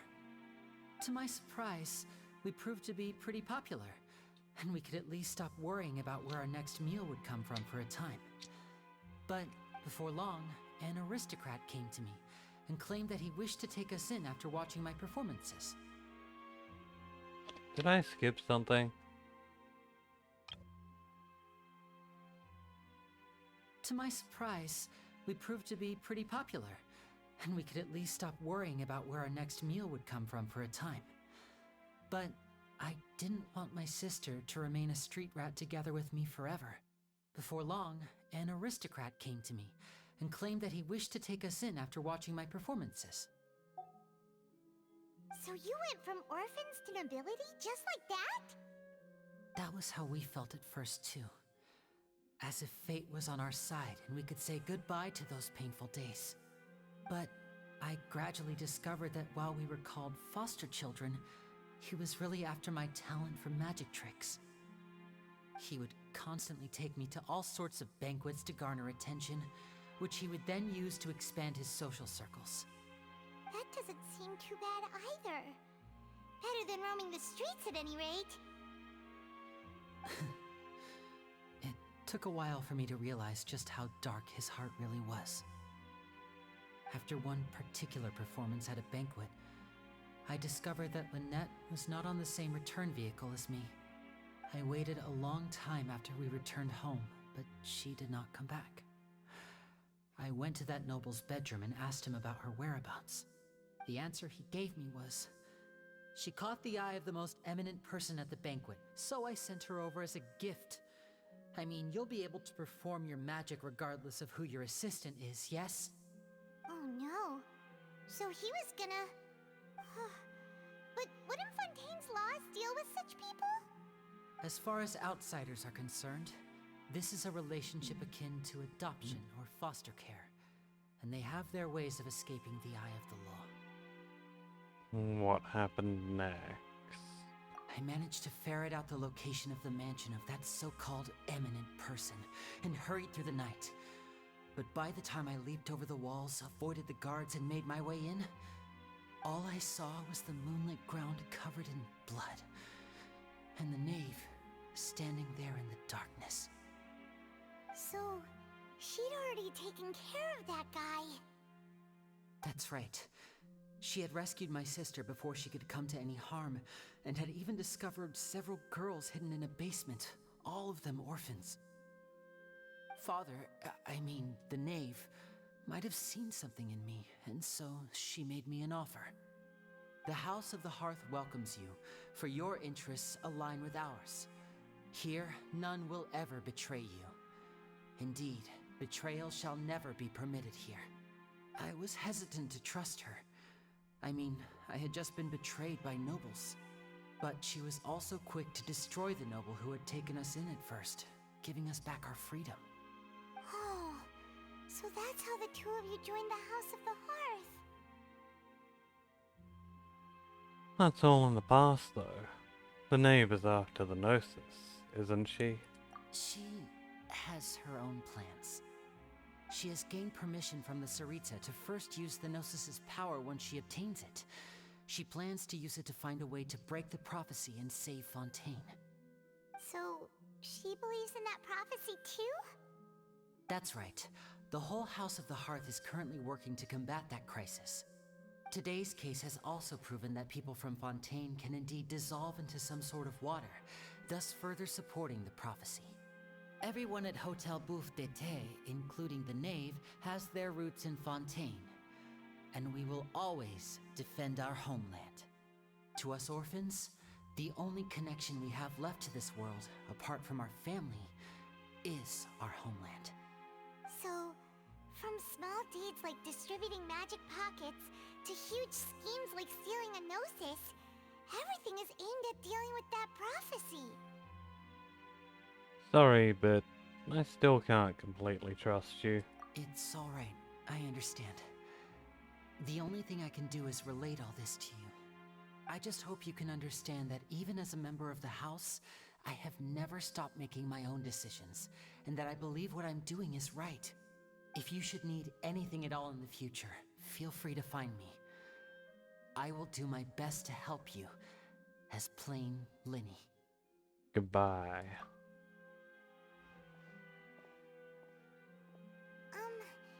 Bye, Linny!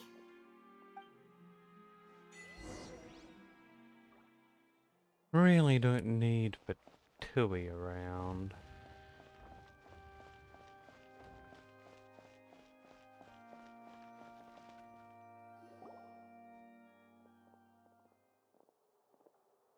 Hey there! What was with the disappearing act you pulled right as the trial ended? Were you looking for us, Navia? Well, this whole thing isn't exactly over, is it?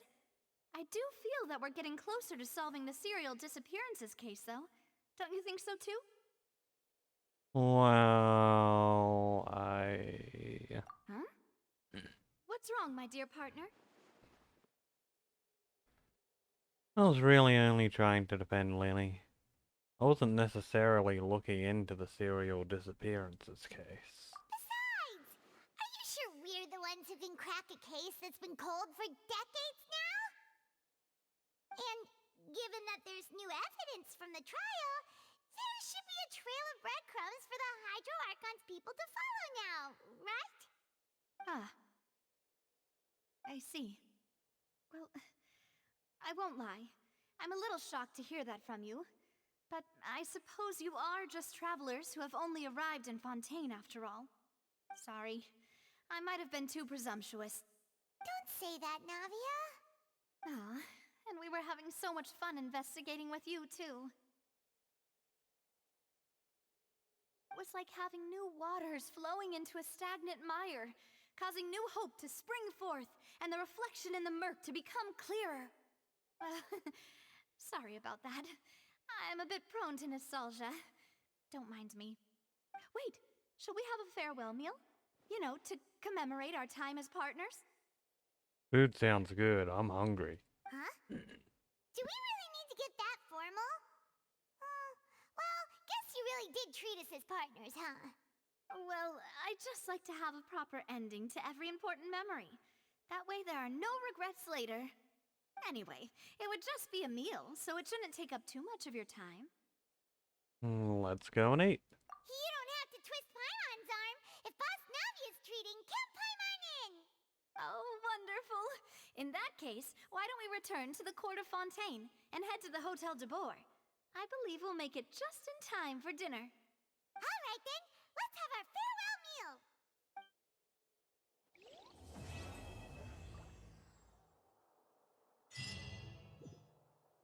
Well, I think on that note, we should probably get ready and wrap things up for today. I mean, it is 2 a.m. here, and I am pretty hungry. Well, let's finish off the stream with gotcha. Try our luck.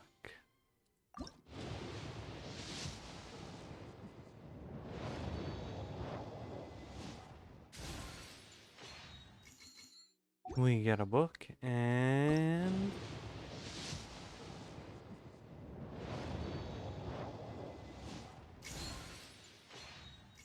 a sword. Nothing spectacular.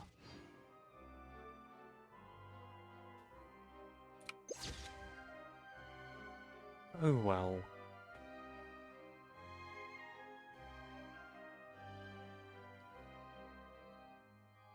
In the end, we managed to beat Farina in a court of law. And well, we learnt like basically nothing except people are dissolving, and it's because of water. So I guess that leaves a lot more for us to do next time. Anyway, hope you guys enjoyed the stream. The VOD will be up on YouTube at some point. And as always, I've been Azrael, and fuck you all, and fuck off.